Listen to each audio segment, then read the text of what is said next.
I am Malachi Hayes, 72 years old, and for the first time in my life, I truly understand the meaning of silence.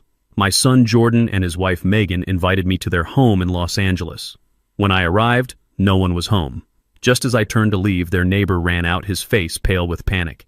He shouted, "Run, Mr. Hayes! They aren't who you think they are. They're desperate." I just gripped my carry-on bag tighter. Desperate. They had no idea what I was capable of. That night, I didn't run. I checked into a penthouse suite and called my lawyer. The trap was set. Before I continue this story, tell me in the comments where you are watching from, and please hit like and subscribe if you believe that underestimating a quiet man is the biggest mistake anyone can make. I stood on the sidewalk in Ladera Heights, Los Angeles. The flight from Atlanta had been smooth, but the silence greeting me was unsettling. This was my first visit since my wife Serena passed away. The trip was Jordan and Megan's idea. They had been relentless calling me every few days. "Dad, you have to come visit. Get out of that big empty house in Atlanta. Come to LA. We'll take care of you." Their concern had touched me, but now, standing in front of their dark house, it felt wrong.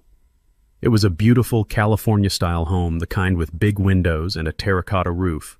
But the porch light was off even though dusk was settling over the city. There was no car in the driveway. I pulled out my phone and dialed Jordan, straight to voicemail. "Son, it's Dad. I'm here. At the house. Where are you?" I tried Megan. Same result. Voicemail. I walked up the pathway, the wheels of my small suitcase rattling on the pavers. That's when I saw the mail. It was jammed into the slot, overflowing and spilling onto the porch mat. Not just junk mail. Windowed envelopes. Bills. I nudged one with my foot. The red letters screamed, "Final notice." A cold feeling crept up my spine. My late wife Serena had always been the sharp one. She was brilliant. She wasn't just my partner for 48 years. She was my rock. And she had never trusted Megan. Mac. She used to tell me, her voice firm but loving as she sipped her tea. "You see the potential in everyone. I see the reality. And the reality of that girl Megan is trouble." When Jordan first introduced us to her, I saw a pretty energetic young white woman from the valley, someone I thought complemented my son's quiet nature. Serena saw an opportunist. "Look at her eyes, Mac." Serena had warned me in the privacy of our kitchen. "She's not looking at Jordan, she's looking past him. She's looking at what he represents, at what she thinks we have." I had dismissed it as a mother-in-law's overprotective nature. Jordan was our only son. We'd raised him to be a good man, maybe too soft, too eager to please. I always thought he'd find his strength. After Serena passed last year from the cancer, the grief was a heavy fog. Jordan and Megan were so supportive. Their insistence that I visit had felt like a lifeline. Now, standing in front of this dark, empty house, looking at a pile of final notices, their concern felt different. It felt calculated. I rang the doorbell again. The sound echoed inside, confirming the emptiness. I was 72 years old. I hadn't flown 5 hours across the country to be stood up. I looked at the piled-up mail again. Another red envelope. Urgent, past due. I felt the weight of Serena's warnings pressing down on me, heavy as the humid LA air. I was a fool for not listening. I was about to turn around, call a cab, and go to a hotel. I had given them their chance. "Don't bother, they ain't home. Haven't seen 'em much all day." The voice was deep and gravelly. I turned.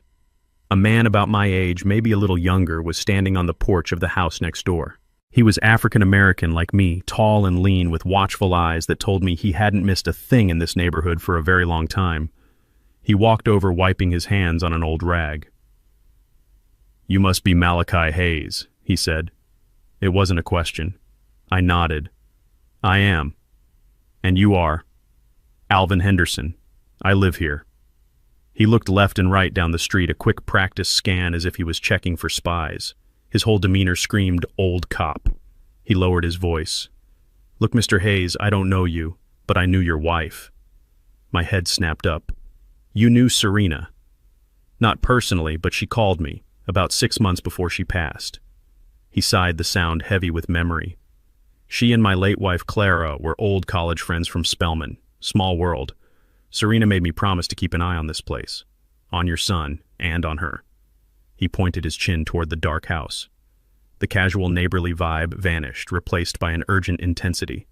His eyes met mine. Listen to me, Mr. Hayes. Get back in your cab if it's still here. Go to the airport. Run. Get away from here before it's too late.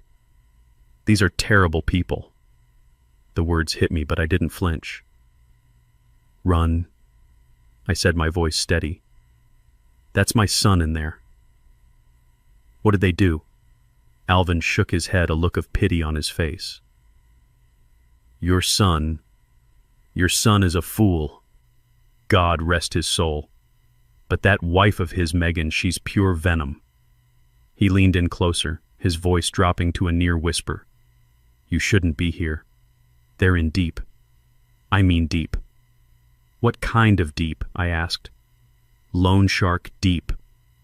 Alvin said the words, hitting me harder than a physical blow. They owe money, a lot of money, to bad people. People who don't take no for an answer. People who don't care about overdue notices, they just start breaking things. Or people. I looked at the dark house, the pile of bills. It all started to make a horrible, sickening sense. The constant calls, the insistence that I visit. The "we'll take care of you." They weren't offering comfort. They were setting a trap. Alvin wasn't finished. And that's not the worst part, Mr. Hayes. The worst part is what they've been telling everyone. They've been bragging for weeks. Bragging to their friends, bragging loud enough for me to hear from my yard while I'm trying to water my roses. Bragging about what? That their rich old man from Atlanta was finally coming to town. His eyes held mine, full of a sad, hard truth. That the ATM was arriving. That all their problems were going to be solved. He looked at me with profound sympathy. They didn't invite you here for a visit, Mr. Hayes. They invited you here to be fleeced. They are desperate. And desperate people. They do desperate things. I gripped the handle of my suitcase. My knuckles turned white. Rich old man. ATM. Alvin thought he was warning a sheep about the slaughter. He didn't know he was talking to the wolf. They thought I was just a retired old man from Atlanta living off a pension. They thought I was simple. They thought I was theirs to drain. They had no idea who Malachi Hayes really was. They had no idea what Serena and I had built. And they had no idea that their desperate little plan had just collided with a reality they were not prepared for. Thank you, Mr. Henderson, I said, my voice calm. I appreciate the warning. I think I'll go to that hotel after all. He nodded, looking relieved that I was taking his advice. Good. Get out of here while you still can. I turned and walked to the curb. Desperate, I thought. You don't know the meaning of the word, but you're about to learn. I watched Mr. Henderson walk back into his house, the screen door clicking shut with a final heavy sound. I stood alone on the curb, the LA twilight fading from purple to a deep, bruised gray. I turned and looked at the house again. My house. Mr. Henderson's words echoed in my head. Trying to sell it. A bitter, cold laugh almost escaped my lips. Sell it. How could they sell something that wasn't theirs? Jordan and Megan didn't know the truth. They couldn't. They had lived in this house for 10 years believing it was a generous gift, a symbol of their upward mobility. They saw it as an asset, a piece of their portfolio. They had no idea it was actually my anchor, my test. You see, this house, this 3-bedroom, 2-bath piece of prime Ladera Heights real estate was not in Jordan's name. It wasn't even in my name, not directly. It was owned by the Ladera Heights Trust, an entity I had established over a decade ago with myself as the sole trustee. I bought this house with cash, a simple investment in a booming market. When Jordan announced he was marrying Megan and they were struggling with LA rents, I made a decision. I told them they could live in the house, not as owners, but as tenants. Tenants who paid no rent. I thought I was giving my son a foundation, a head start. I never had growing up in Atlanta. I thought that by removing the burden of a mortgage, he could focus on his career, build his savings, become the man I knew he could be. I only asked them to do 2 things, pay the utilities and maintain the property as if it were their own. Looking at the overflowing mailbox and the cracked paver on the walkway, I could see they had failed at even that simple task. My wife Serena had warned me. Oh, how she had warned me. I could still hear her voice, sharp and clear as a diamond, cutting through my optimism. We were sitting in our study in Atlanta, the signed trust documents on my desk. Mac, you are a brilliant architect, but you are a blind father. She had said, not unkindly, but with the weight of absolute certainty. You are giving that boy a castle, but you haven't taught him how to rule himself. I had argued with her. Serena, he just needs a little help, a stable home. She had shaken her head, her eyes sad. He doesn't need a stable home, Mac. He needs a backbone. And that girl Megan, she doesn't respect him. She will not build a life with him. She will build a life on top of him. You're not giving them a home. You're giving her a ladder, and she will kick him off it as soon as she's high enough. Her words were prophetic. I had ignored them, blinded by a father's hope. I wanted to believe my son was strong. I wanted to believe his wife loved him for who he was, not for what she thought he would inherit. Now, standing here, I felt the chill of that truth. Serena was right. I had made a terrible mistake. My generosity hadn't been seen as love, it had been seen as weakness. My silence hadn't been seen as humility, it had been seen as ignorance. They thought I was just a retired old man living off a modest pension. They had no idea about Hayes' architectural design. They had no idea about the buildings I'd designed that shaped the Atlanta skyline. They had no idea about the portfolios, the international properties, the accounts Serena and I had built over 48 years of disciplined, quiet work. I never wanted Jordan to be a rich kid. I wanted him to be a man. I wanted him to find his own way, to feel the pride of building something himself. So I lived simply. We lived simply.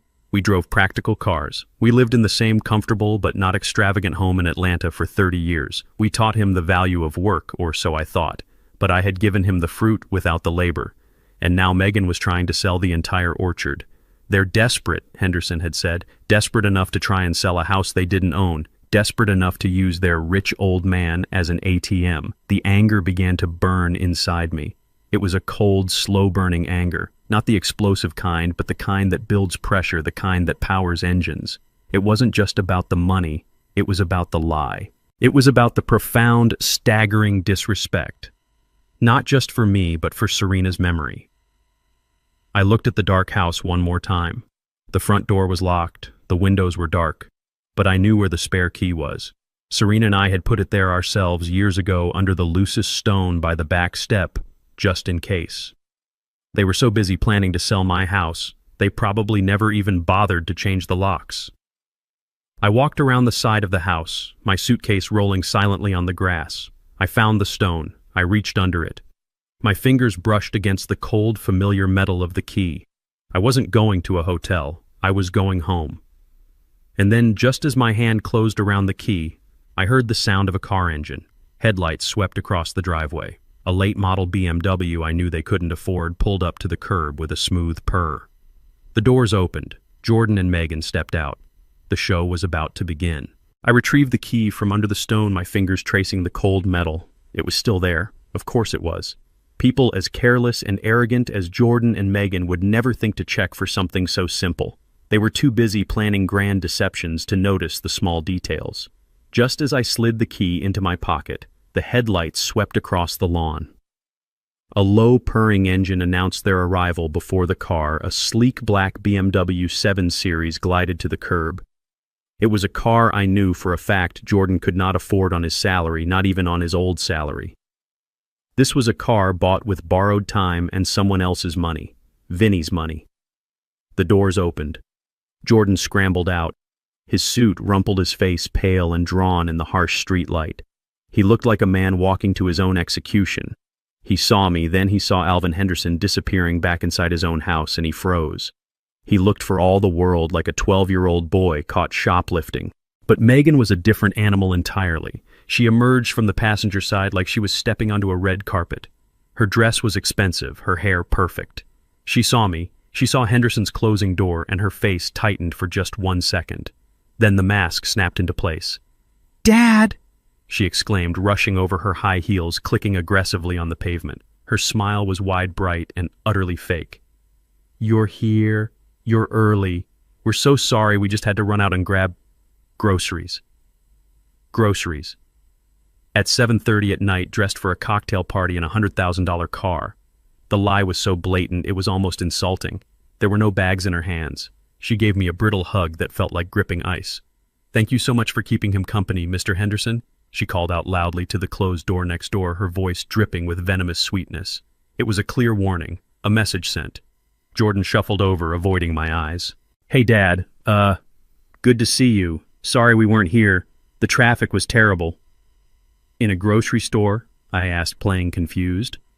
No, the traffic to the store, Megan chimed in smoothly, already unlocking the front door. Come on in, Dad. Let's get you settled. You must be exhausted from the flight. She bustled me inside. The house was cold. It smelled stale, like closed windows and anxiety. The mail I'd seen on the porch was now hastily swept onto a side table in the entryway, a chaotic pile of debt and final notices.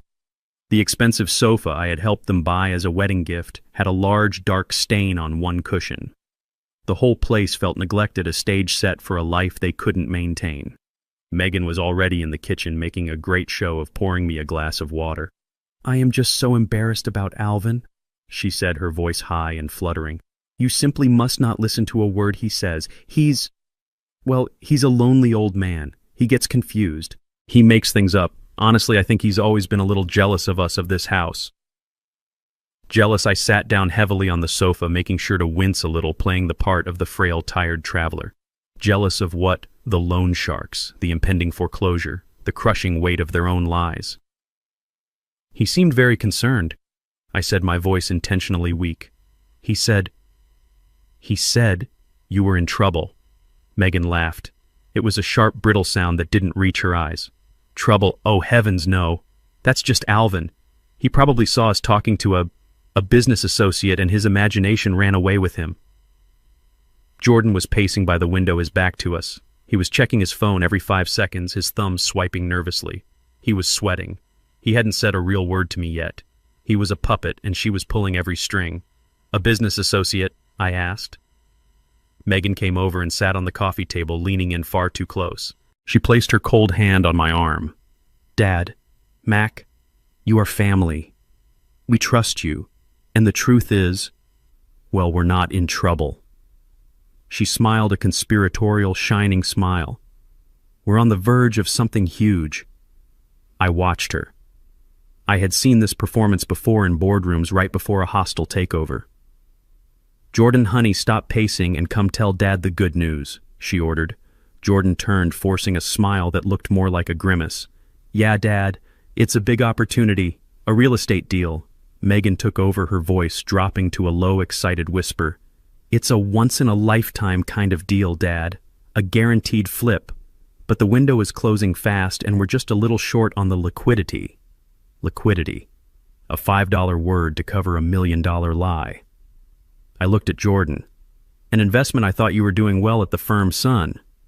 I knew from Henderson that Megan had been fired for embezzlement, but I needed to hear their version. Oh, I am, Dad.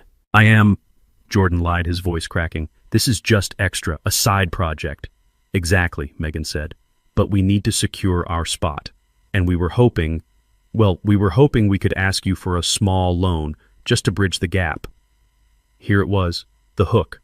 The reason for the calls, the invitation, the fake smiles. The ATM was now open for withdrawals. I put on my most confused, elderly expression. I looked from her to Jordan. A loan? Oh, kids, I don't know, since Serena passed the pension, it's not what it used to be. I live a simple life, I don't have much liquid. Megan's smile tightened, just a fraction. I saw a flash of pure annoyance in her eyes. Oh, it's not much, Dad. Really, it's just, we just need $50,000. I let Jordan carry my single suitcase up the stairs.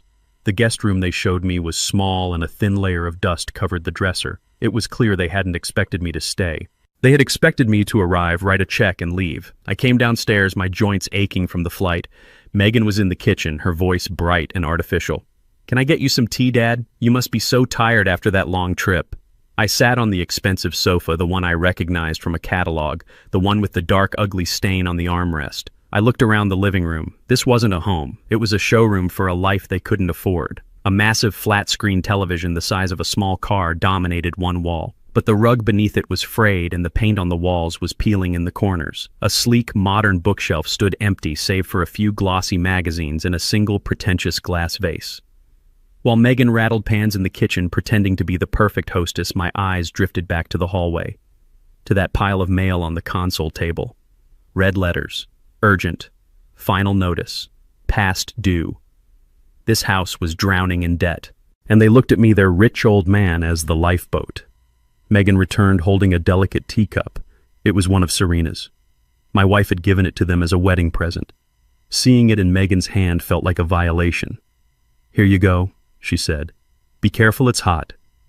I thanked her, my voice quiet. Jordan hadn't moved. He was still standing by the window, his back to me, staring out into the darkness. He was a stranger. My son, the boy I had taught to ride a bike, the boy I had taken to baseball games, was gone.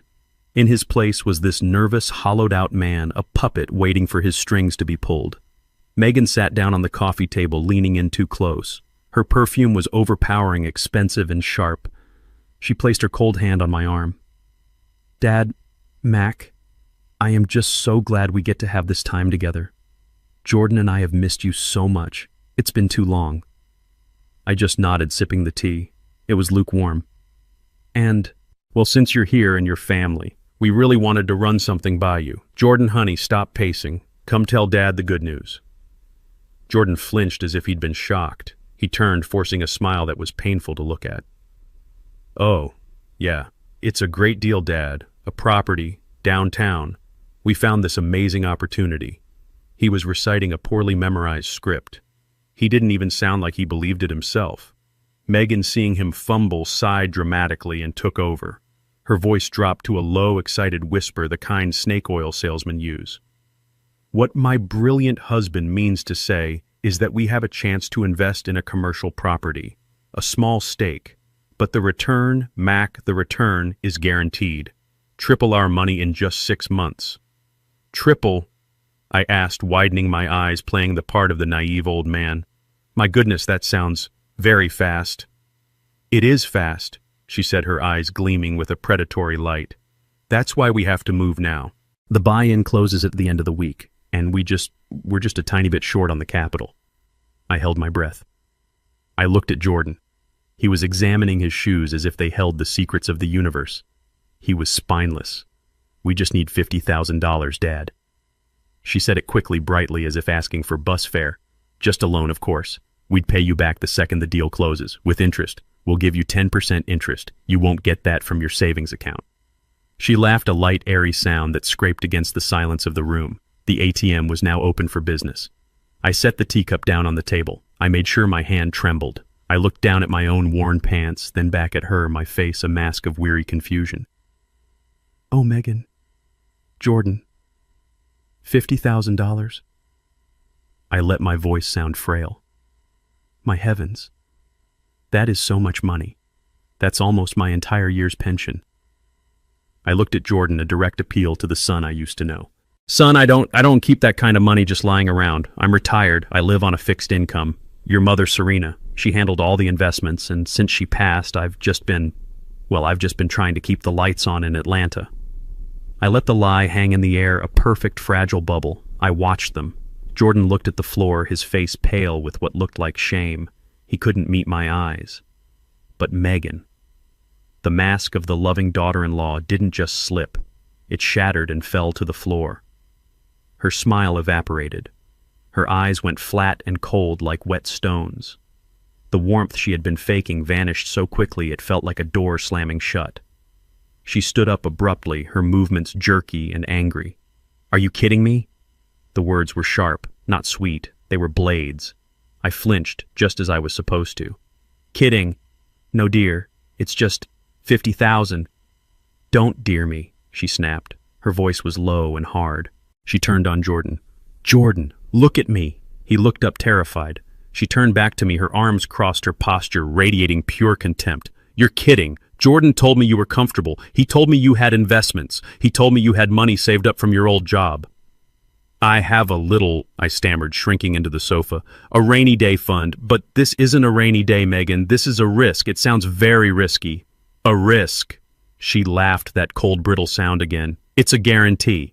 But you wouldn't know about that, would you? Sitting in your dusty old house in Atlanta, living on your pension."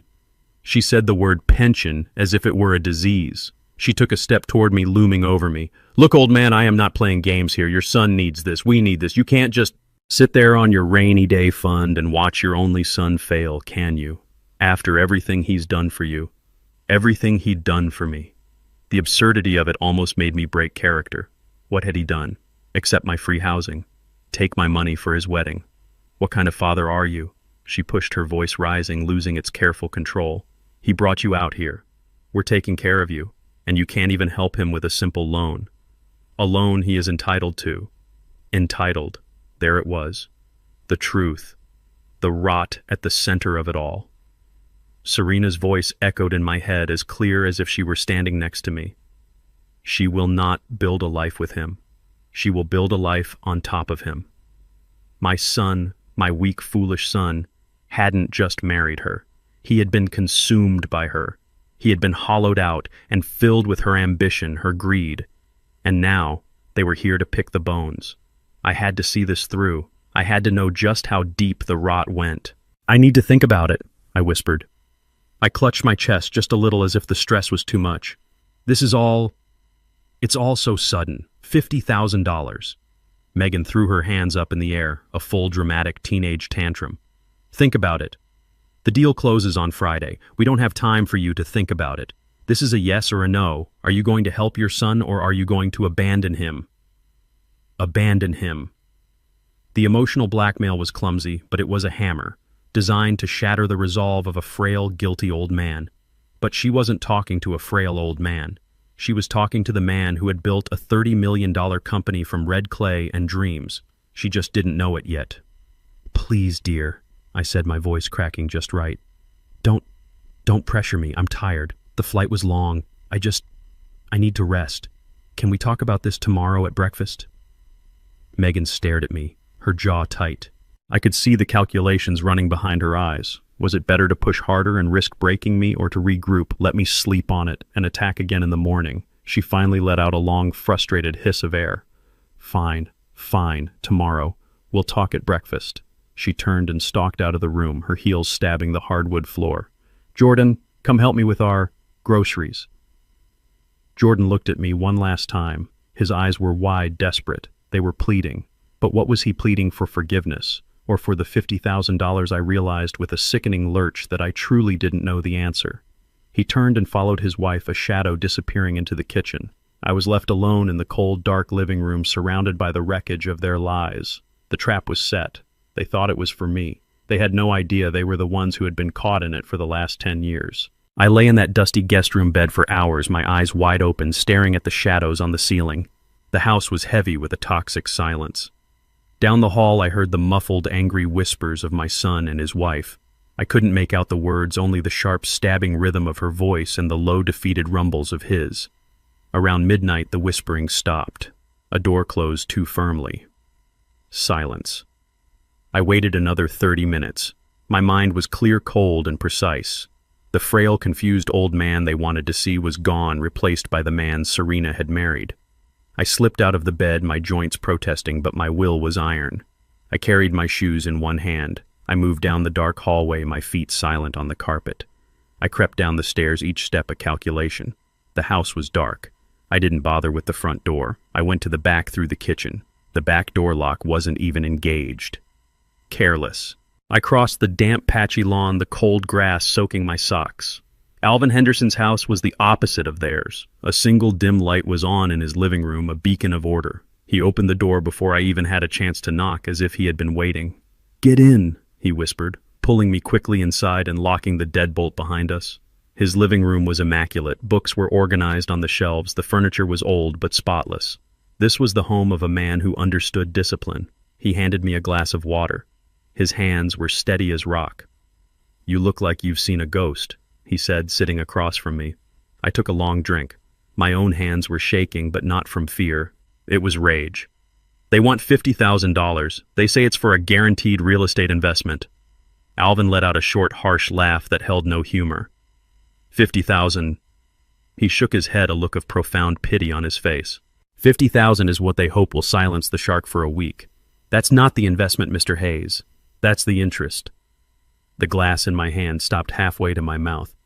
Interest? He nodded, his face grim. "I told you I hear things.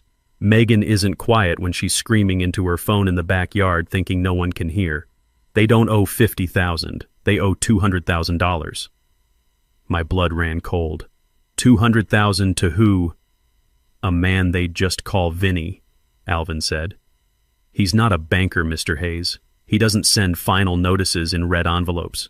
He sends messages, the kind of messages that break bones. I sat down hard on his sofa. But the investment, she said it was a sure thing. There is no investment, Alvin said flatly. There is no opportunity. There is only the hole they dug, and she's the one who was holding the shovel. What about her job? I asked, grasping for anything that made sense. She's in marketing, No, she's not. Henderson interrupted, his voice sharp as a blade. Not for the last 6 months. I did a little checking after Serena called me. I still have a few friends on the force, a few favors owed. Megan Hayes was fired from her marketing firm back in May. Fired for cause. He leaned forward and his next words sealed their fate. She was caught embezzling Mr. Hayes, stealing from the company expense accounts. They didn't press charges because the firm didn't want the bad press. They just fired her and buried it. She's been lying to Jordan about it ever since. Lying to him while she burns through his credit and waits for her rich old man to show up. Embezzlement, loan sharks, a $200,000 debt. My son, my weak son, wasn't just married to an opportunist. He was tied to a professional criminal. My mind, my heart, everything went back to Serena. You said my wife called you. Alvin's hard detective expression softened just for a moment. He looked at a photograph on his mantelpiece, a smiling woman with kind eyes. My wife Clara, she passed 3 years back. She and Serena went to Spelman together way back. They kept in touch. Christmas cards, the occasional long phone call. After Serena got her diagnosis, she called me. She knew she was running out of time. I listened, my throat tight. Serena, my Serena, had been planning even from her sickbed. She had never told me. She told me about Jordan. Alvin continued, his voice low and respectful. She said he was a good boy at heart, but weak. That he always attached himself to the wrong people, people he thought were strong. And then she told me about Megan. She said, Alvin, that girl is a barracuda. She's going to strip that boy bare, and then she is going to come for his father. He looked me right in the eye, and I saw the weight of the promise he had kept. She was worried. Not just for Jordan. She was worried about you, Mr. Hayes. She said, Mac is a brilliant man, but he's blind when it comes to that boy. He sees the son he wants, not the man he has. When I'm gone, they will go after him. Please, Alvin. You were a good detective. Just keep an eye out. For me. I closed my eyes. Serena. She had seen it all. She had seen this night coming years in advance.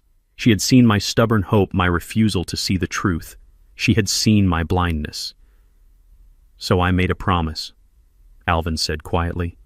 I've been watching. I've been listening. And everything your wife predicted, it's happening. They're out of lies and they're out of time. And now you've walked right into the middle of it. This isn't about an investment, Mr. Hayes. This is about survival, theirs. I stood up.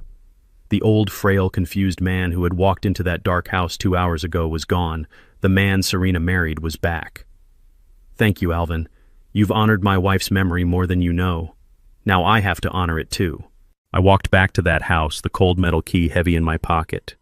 It was no longer a spare, just in case. It was evidence. I slipped back inside through the kitchen, silent as a shadow. I locked the door behind me and crept up the stairs. The house was quiet, filled with the stale air of deceit.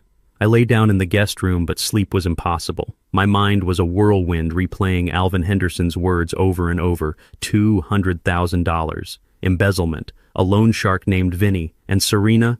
Serena had known. She had tried to protect me even from the grave. I came downstairs the next morning. I made sure to walk slowly, holding my back, playing the part of the frail 72-year-old man they expected me to be.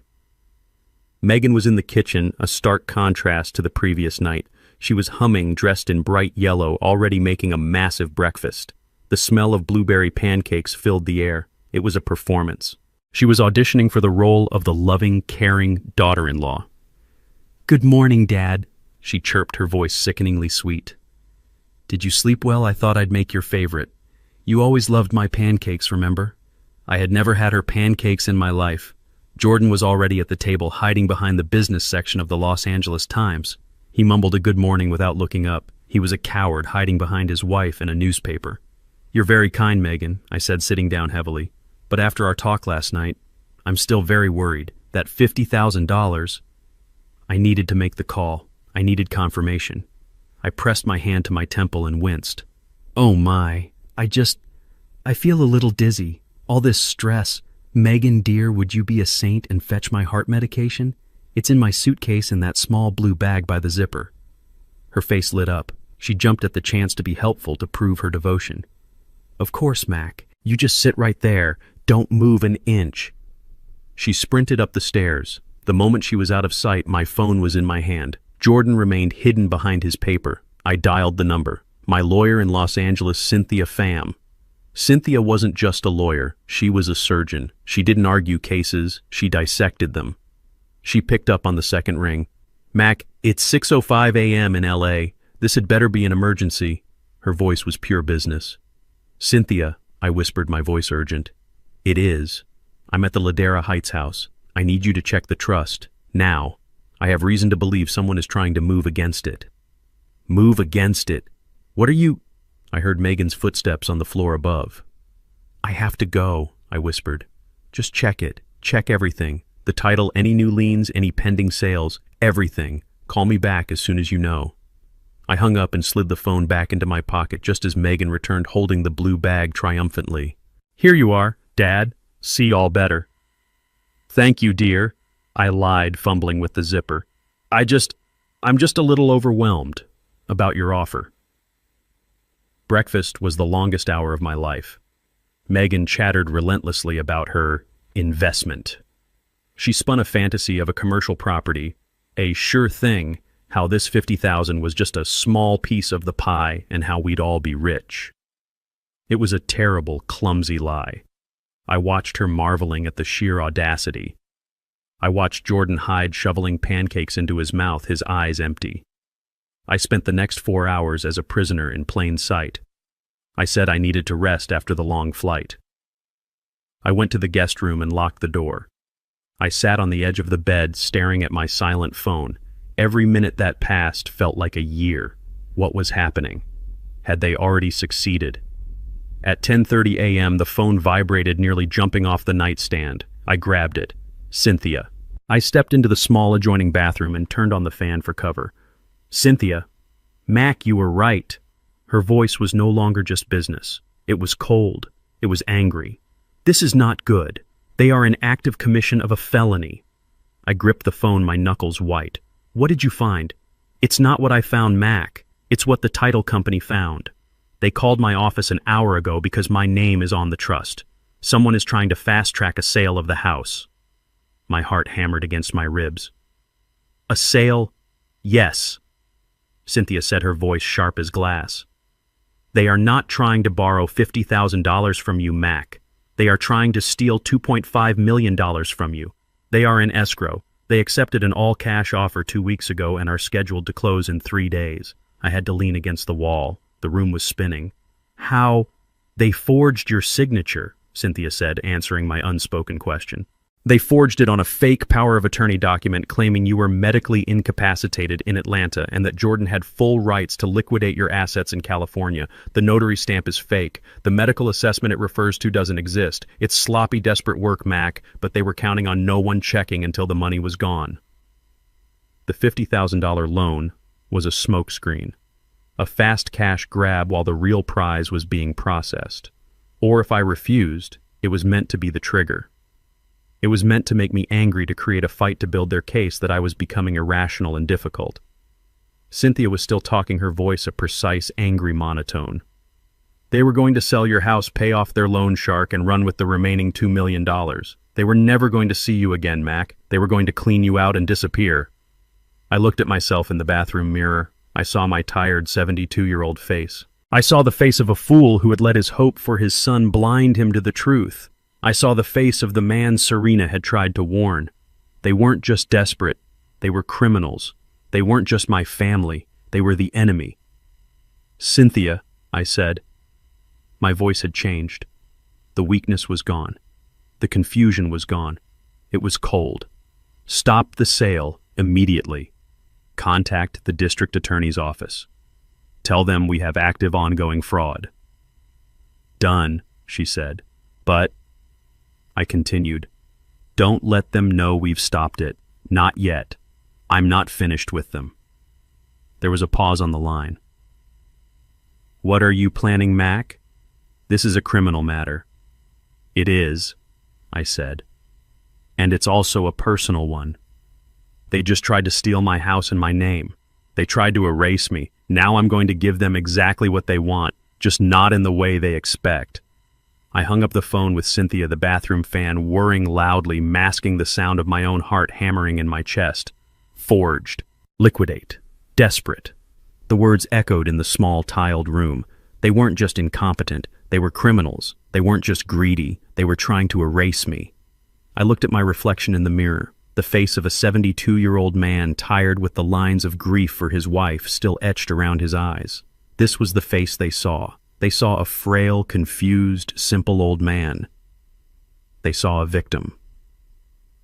They had no idea what a man who had built an architectural empire from the red clay of Atlanta was capable of. They had forgotten who I was. I turned off the fan. The house was quiet. Too quiet. I unlocked the bathroom door and walked out of the guest room. I didn't limp. I didn't clutch my back. I walked down the stairs with a solid, measured tread, the sound of my shoes on the hardwood floor deliberate. They were in the living room exactly as I knew they would be. Jordan was staring at his phone, his face pale. Megan was pacing in front of the unlit fireplace, her entire body vibrating with nervous energy. They were waiting for me to come down for breakfast, waiting for their next chance to attack the old man for the 50,000. They heard me on the stairs. Megan stopped pacing. Jordan looked up startled. "Dad," Megan said, forcing that bright, brittle smile again. "You're up.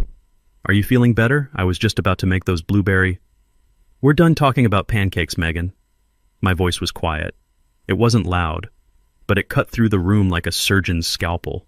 It was the voice I used in boardrooms when a multi-million-dollar deal was falling apart.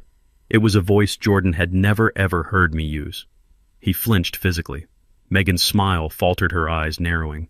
"What did you say?" I said. I repeated, stopping at the bottom step. "We're done." "Dad." Jordan stood up, his phone slipping from his hand. "What's wrong? You look—" "I just got off the phone with my lawyer," I said, my gaze locked on Megan. I watched the blood drain from her face. Jordan looked like he was going to be sick. "Your lawyer," Megan stammered. She was trying to regain control. "Why did you decide about the 50,000? Because if you need to wire it, I have the account information right here."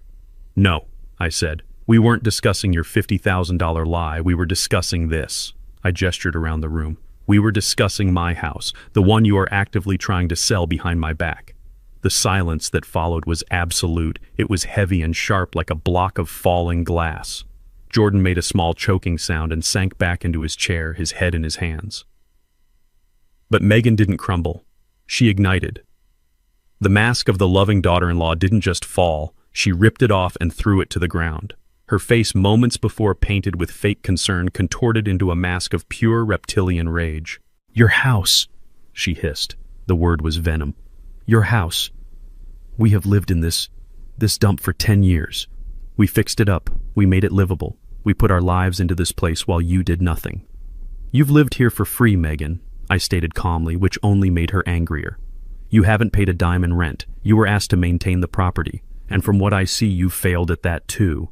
"How dare you?" she shrieked, her voice cracking. "How dare you come in here and judge us? Jordan is your son. This house belongs to him by right. It belongs to us. You are a selfish, senile old fool." "It belongs," I said, my voice dangerously quiet, "to the Ladera Heights Trust, of which I am the sole trustee.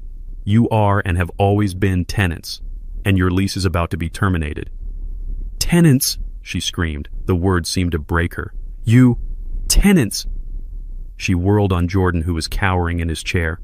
"Jordan, are you going to let him talk to me like that? Are you going to let him do this to us? Say something? Do something?" Jordan was frozen, his hands shaking, unable to look at either of us. "Megan, please, let's just calm down. We can talk about this." "Calm down," she shrieked, advancing on him. "He's trying to ruin us. He's trying to destroy us. After everything we've done.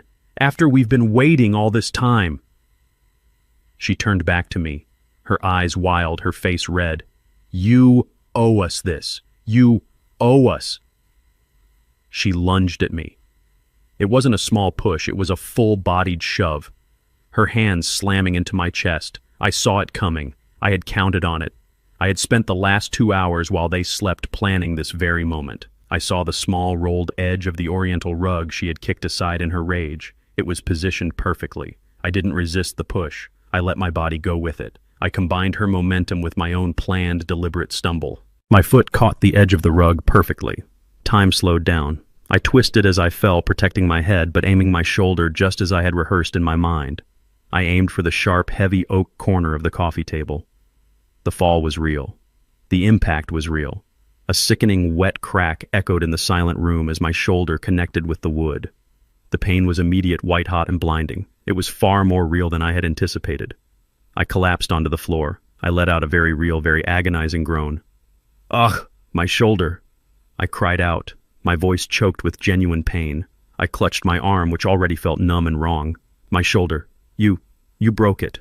The scene froze. Megan was standing over me, her hands still out, her face a mask of total shock and horror. She hadn't expected me to fall. She certainly hadn't expected a sound like that. Jordan finally snapped out of his trance. "Dad. Oh my God, Dad." "He yelled, scrambling to my side, his face slick with panic. "You pushed me," I gasped, looking at Megan, letting the tears of pain stream down my face. "You attacked me." Megan started to back away, her hands flying to her mouth. "I didn't." He tripped. He just tripped. I didn't touch him. "Jordan, tell him I didn't touch him." But Jordan wasn't listening.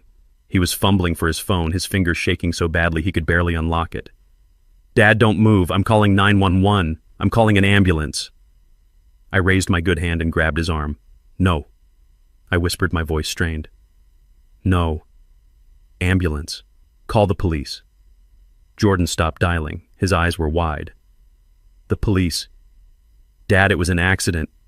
She didn't mean—" "She pushed me, Jordan," I said, locking eyes with my son. The pain gave my voice a terrible clarity. "Your wife. She assaulted me. I want her arrested." The game had just changed. The pieces were all in motion. And now I had exactly what I needed: a documented assault, a 911 call, and a guaranteed trip to the hospital where I would be safe from them and free to bring in my lawyer, my allies, and the full weight of the truth. The bright, sterile lights of the emergency room bay at Cedars-Sinai were blinding, humming a high-pitched, indifferent note above me. I lay on the gurney, the thin sheet scratching my skin. The pain in my shoulder was a deep, throbbing fire, a real and agonizing counterpoint to the calculated performance I was about to give.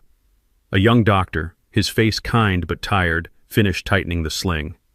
"Well, Mr. Hayes, you've definitely dislocated your shoulder.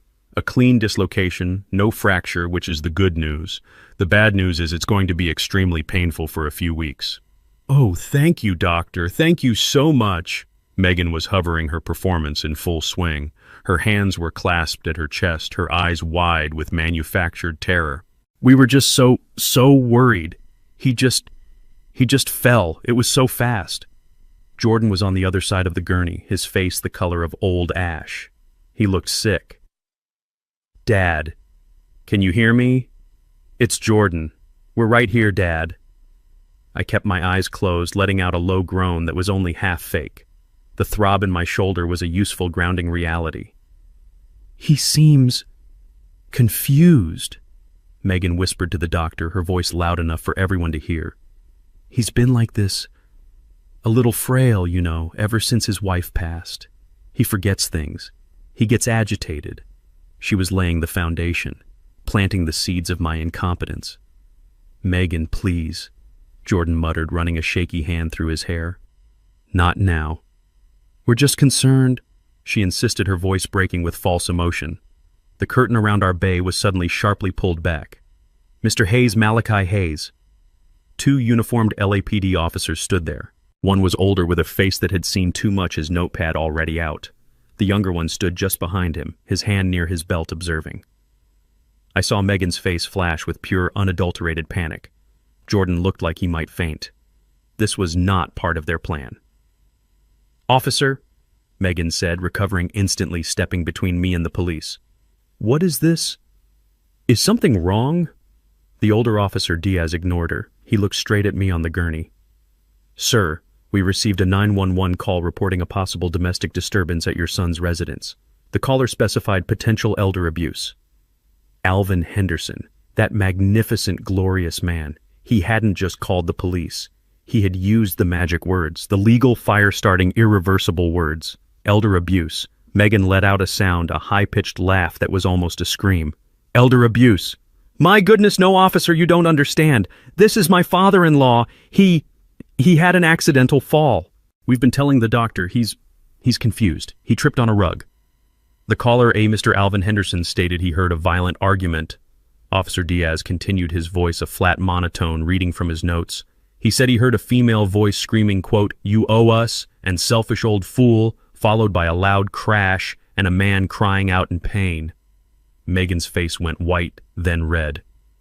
"Mr. Henderson, that old man is senile. He's a neighborhood pest. He's always making up stories. He's confused. We were just having a loud discussion about dinner.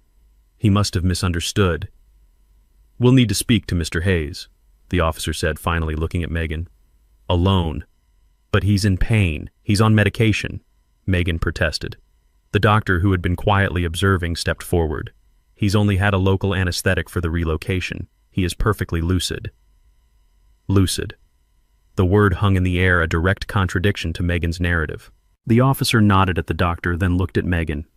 "Ma'am, please wait outside the curtain." "But I'm his family. Ma'am, now." The officer's voice had steel in it. Megan's eyes darted between me, Jordan, and the officer. She was trapped. She shot me a look of pure, murderous hatred before grabbing Jordan's arm. "Fine. Come on, Jordan. We'll wait outside. Dad, just tell them it was an accident like we discussed." She was still trying to give me the script. She dragged Jordan out and the curtain swished shut. It was just me and the two officers. Officer Diaz pulled a small stool over and sat next to my gurney. His partner stood by the opening. "Mr. Hayes," Diaz said, his voice much softer now. "Take your time. We're not in a hurry. Can you tell us in your own words what happened today? This was it. The entire plan balanced on this moment." I slowly, painfully opened my eyes.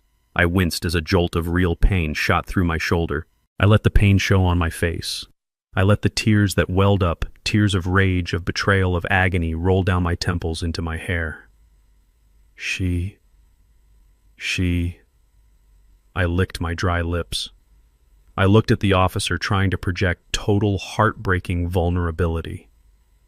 "Take your time, sir. They wanted money," I whispered, my voice cracking. "A lot of money. $50,000. I told them I didn't have it. That I'm just on a pension, that Serena, my wife, she's gone, and..." I let my voice break. The officer nodded, writing. "And what happened then, Mr. Hayes?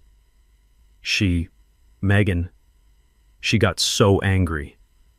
I looked at the officer, my eyes pleading. She called me names. She said I was a selfish old man. She said I owed them, that Jordan was entitled." I took a shaky breath. I just told her I couldn't. I told her I had to think about it, and she just snapped. "What did she do, Mr. Hayes?"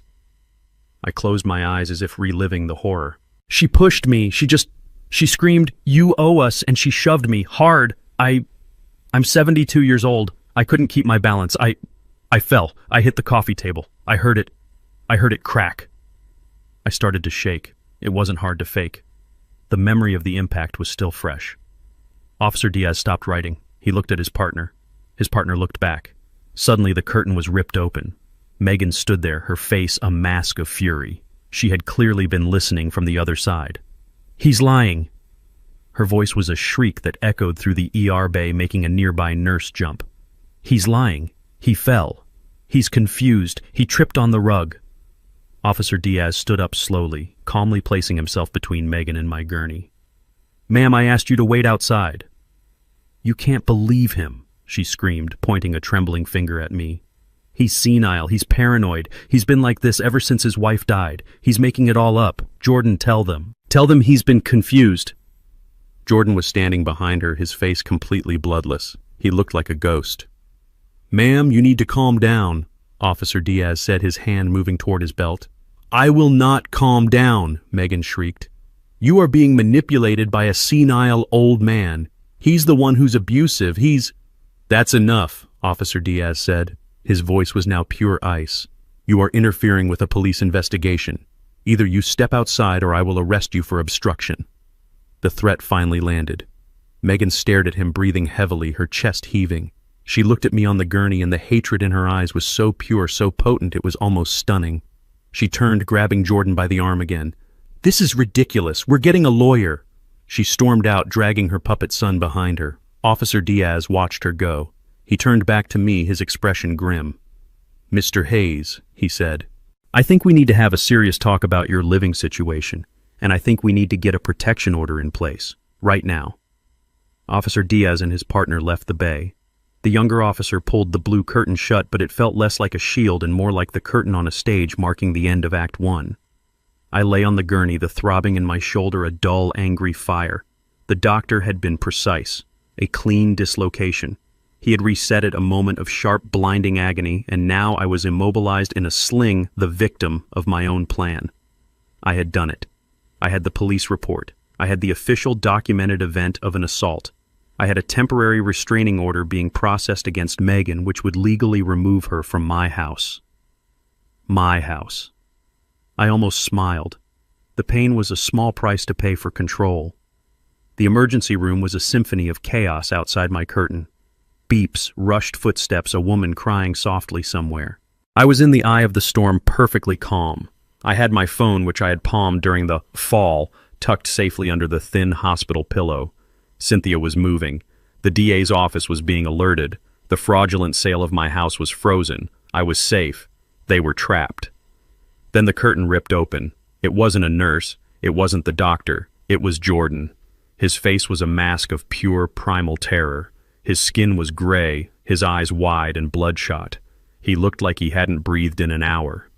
"Jordan," I started to say, my voice still weak. "The police. They said you couldn't." "He made us," Jordan stammered.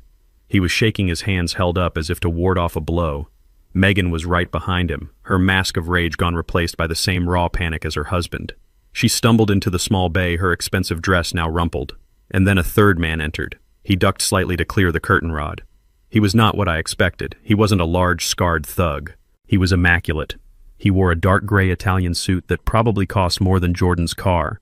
His shoes were polished to a mirror shine, a silver tie, a crisp white shirt. He looked like he should be on the cover of Forbes. But his eyes were ancient calm and held an absolute, terrifying stillness. "Mr. Malachi Hayes?" he asked. His voice was smooth, cultured, with just a hint of a New York accent. I didn't answer. I just watched him. He smiled, a thin, polite gesture that didn't touch his eyes. "I'm Vinny, a business partner of your son's." He glanced at Jordan and Megan, who were pressed against the wall by the sink as if trying to merge with the drywall. They were kind enough to escort me back here. They were insistent. "The police," I whispered, playing my part. "They said a restraining order." "Ah, yes, the police," Vinny said, as if discussing a minor inconvenience like the weather. "A clumsy solution to a clumsy problem." He pulled the small visitor's stool over the one Officer Diaz had just used and sat down. He crossed his legs perfectly at ease. "That looks painful," he said, gesturing to my sling with his chin. "A domestic dispute, I'm told, messy." He leaned forward, placing his manicured hands on his knees. "Look, Mr. Hayes, I hate hospitals. They smell like antiseptic and failure. Let's be quick." He turned his gaze to Jordan. Jordan visibly flinched. "Jordan," Vinny said softly, "you've been avoiding my calls. I don't like being avoided. It makes me feel unappreciated." "Vinny, I swear I was going to call you today," Jordan whispered, his voice cracking. "We just hit a snag, but we have the money. We have it." "You had it." Vinny corrected him, still in that calm conversational tone. Or more accurately, you thought you had it. He looked at Megan. Her breathing was fast and shallow. You, my dear, you have been very, very sloppy. You told me the house sale was a sure thing. You said it was closing on Friday. My associate did some checking this morning. The sale is frozen. There is a fraud investigation. The title is in dispute. Megan and Jordan just stared stunned into silence. He knew. Of course he knew. A man like this would never advance $200,000 without collateral, or in this case, without the promise of collateral. Vinny turned his full, undivided, terrifying attention back to me. So this is our new reality, Mr. Hayes. I don't understand. I lied, my voice trembling. What is this about? What money? Vinny smiled. Please, let's not. Your son and daughter-in-law here borrowed $200,000 from me. They signed a contract. They secured the loan against you. Me. Yes, you. The rich old man from Atlanta. The ATM, as your charming daughter-in-law apparently calls you. My feigned confusion didn't have to be faked. How did he know that he must have had them followed? Or bugged? This man was not a simple thug. He was a professional. They promised me, Vinny continued, that when you arrived in Los Angeles you would settle the account. They promised me you would sign the papers. They promised me you would pay. Well, Mr. Hayes, you are here. He let the words hang in the air, heavy and toxic. Megan finally found her voice. It's just a misunderstanding. We will get you the money. The house. It's just a legal snag. We'll fix it. Vinny looked at her. You will fix nothing. You are incompetent. And you lied to me. I despise liars. He stood up, smoothing the front of his perfect suit. He looked back at me on the gurney. So here is the new arrangement. The children's table is closed. I am now talking to the adults. Your son's debt, Mr. Hayes, is now your debt. He made it your debt when he used your good name as collateral, and I am not a patient man. I told them, I whispered the picture of a terrified old man. I'm on a pension. I don't have $200,000. Vinny's smile never wavered, but his eyes went completely dead. That is unfortunate, because I don't believe you. And even if I did, I don't care. I was told they were selling the house. It seems you are the actual owner. So the original plan stands just with a new signatory. He took a step closer to the gurney. You have 48 hours. I held my breath. 48 hours? Or what? Vinny smiled. He reached out and gently, almost tenderly, patted my good arm. Or what? He repeated softly. Let's just say, this hospital, these excellent doctors, Officer Diaz, none of them will be able to help you. He leaned in his voice, a chilling whisper that only I could hear. A dislocated shoulder will feel like a fond memory.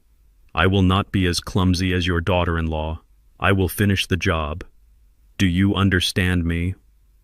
I couldn't speak. I just stared into his lifeless eyes. I understood perfectly. This man was not planning to break my bones. He was planning to end my life.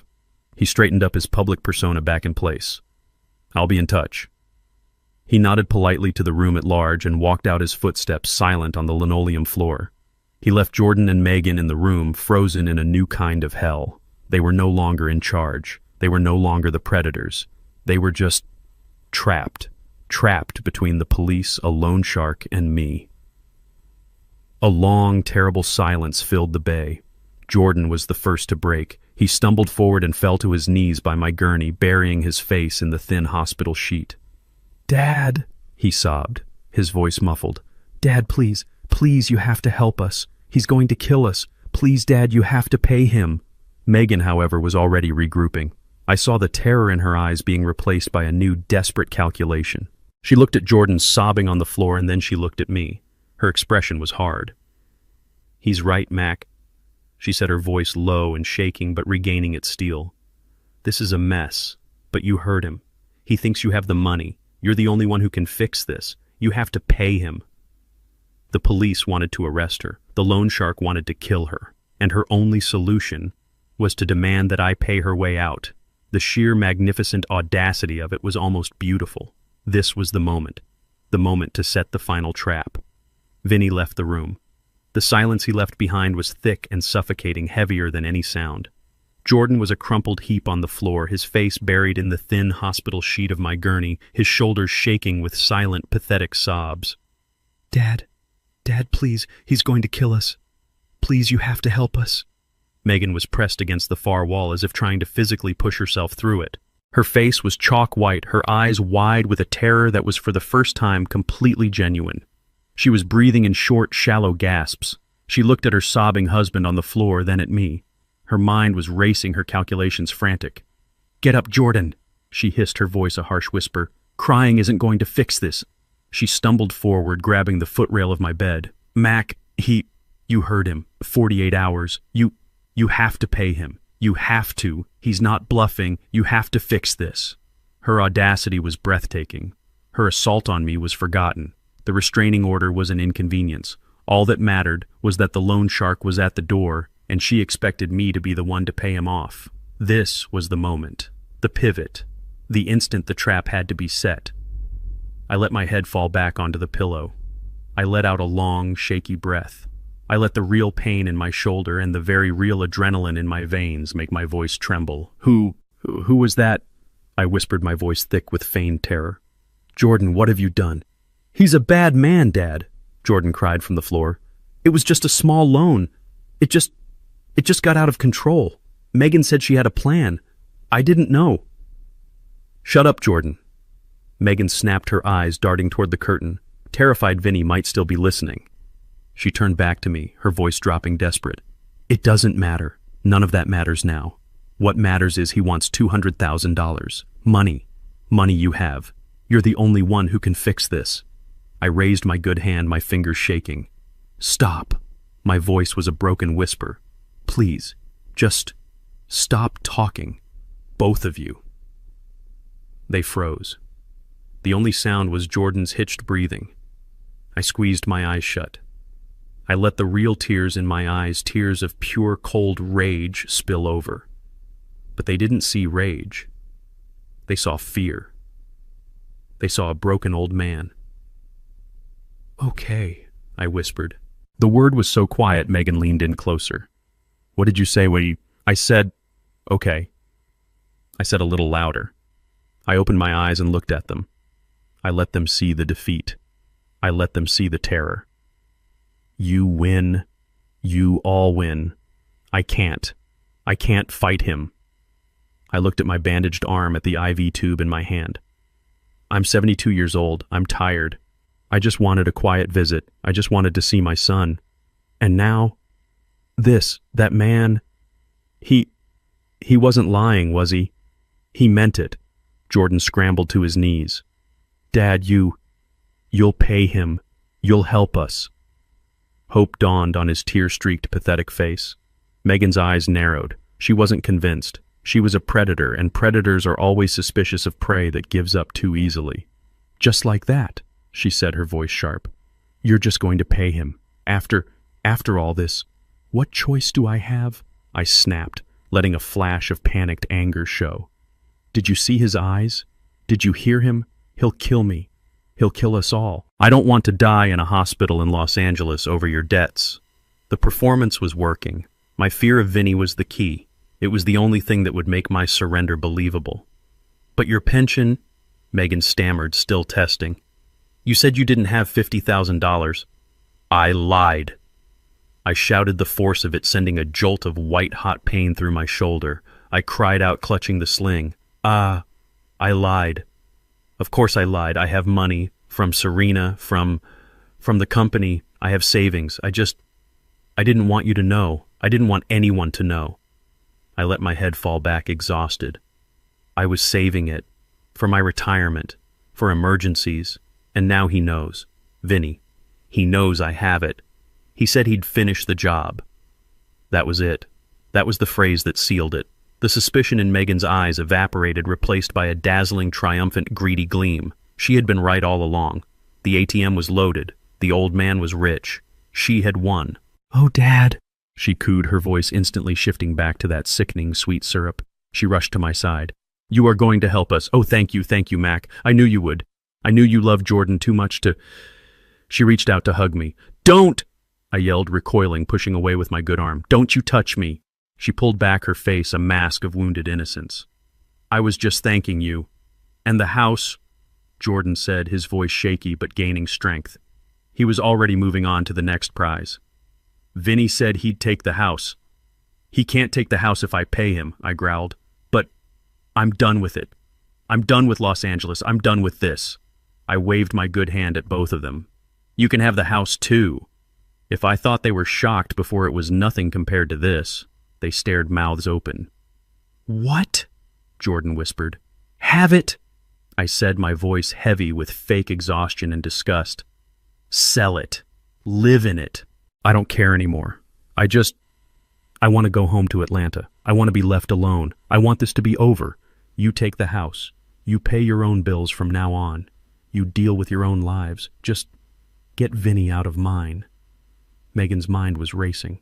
I could practically hear the click, click, click of her thoughts. The debt paid and they get the house. It was the jackpot. It was total victory. "Okay," she said, trying to sound calm, but her voice was vibrating with excitement. "Okay, Mac. So, how do we do this?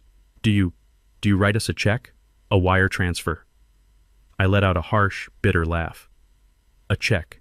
To you after you lied to me for 6 months, after you tried to sell my house behind my back, after you assaulted me." Their faces fell. The jackpot was just out of reach. "No," I said, my voice flat. "I'm not a complete fool. I'm not giving you one single dime." "But Dad," Jordan pleaded.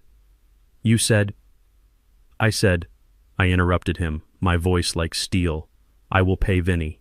Directly. I am not giving you $200,000 so you can just run off with it and leave me here to deal with him." This I knew would make perfect sense to them. It fit my new character, the terrified old man, cornered but not stupid. "Okay," Megan agreed instantly. Too quickly. "That's fine. We'll give him your number. You can wire it to his account. We can—" "No," I said, my voice firm. "I'm not doing this on the phone. I'm not doing this with wire transfers. I am not doing this in a dark alley. I am a 72-year-old man who was just assaulted. This will be done my way, the right way, or it won't be done at all." "What way is that, Dad?" Jordan asked, desperate now. "We will do this in a safe place. We will do this tomorrow morning. We will go to my lawyer's office." Megan's face soured. "Your lawyer? Why, that will just complicate things. Let's just go to the bank." "Because I'm not just paying him, Megan," I said, staring her down. "I am signing over the house to you, and I am signing a document that says I will not press charges against you for this." I pointed to my sling. "And in return, I want Vinny to sign a document in front of witnesses saying this debt is paid in full. I want this over. All of it. Legally, cleanly, no loose ends." She processed this. It was a masterstroke, and she knew it. A single clean meeting. She gets the money for her loan shark. She gets the house. And she gets total amnesty for her assault. It was the perfect deal. "Okay," she said, her smile returning. "Your lawyer? Fine." "My lawyer," I confirmed. "Her name is Cynthia Pham. Her office is in Century City. We will be there at 10 a.m. sharp." "And Vinny?" Jordan asked, his voice trembling. "You call him," I commanded. "You tell him to be there. Tell him Malachi Hayes wants to settle the account in person in his lawyer's office where there are witnesses. Tell him I will have a certified check for $200,000. Megan was already pulling out her phone, a hungry, triumphant smile spreading across her face. "He'll be there," she said. "Don't you worry, Dad. He will definitely be there." "Good," I said, letting my eyes flutter close, sinking back into the pillow. "Good. Now, please leave. I need to rest. I have a very long, very expensive day tomorrow." They practically floated out of the bay, their footsteps light. They were walking on air. They thought they had won. They thought the old man had finally broken. They thought they were going to get everything they ever dreamed of.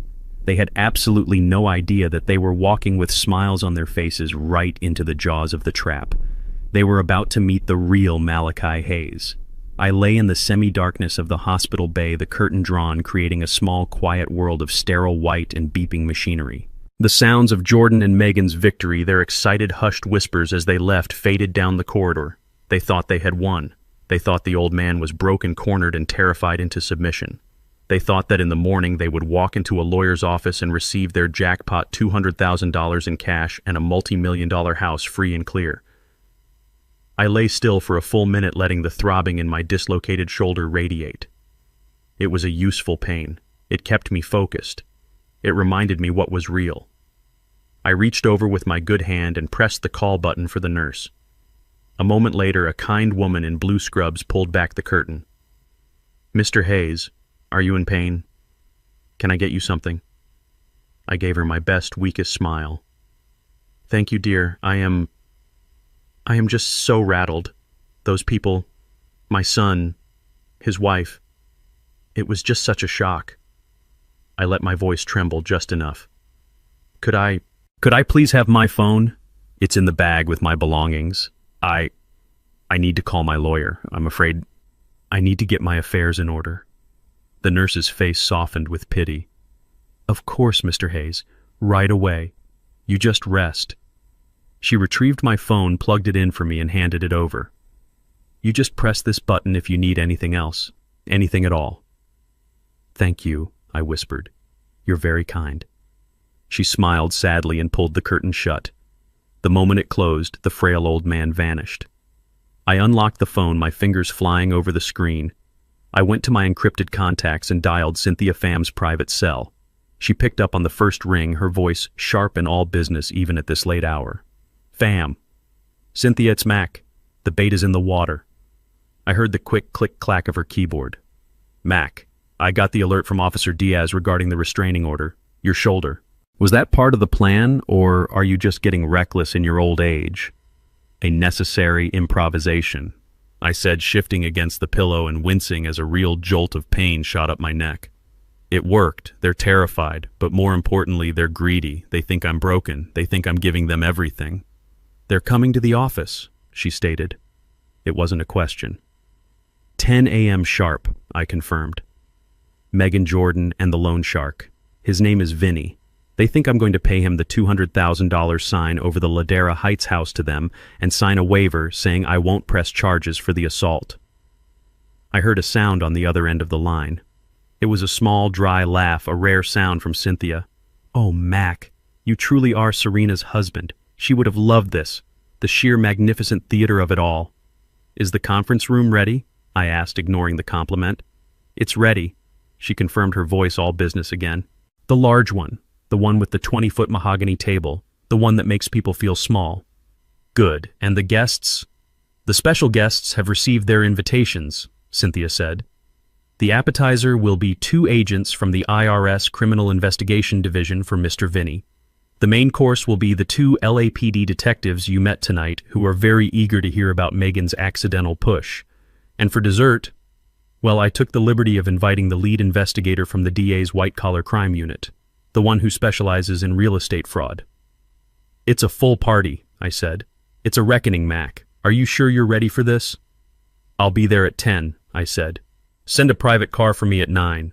I'm going to discharge myself against medical advice in the morning. I'll make a scene. It'll add to the performance. They need to see me as a man with no options left." "Be careful, Mac. These are not just foolish kids anymore. They're dangerous." "Cynthia," I said, looking at my reflection in the dark blank screen of the hospital TV.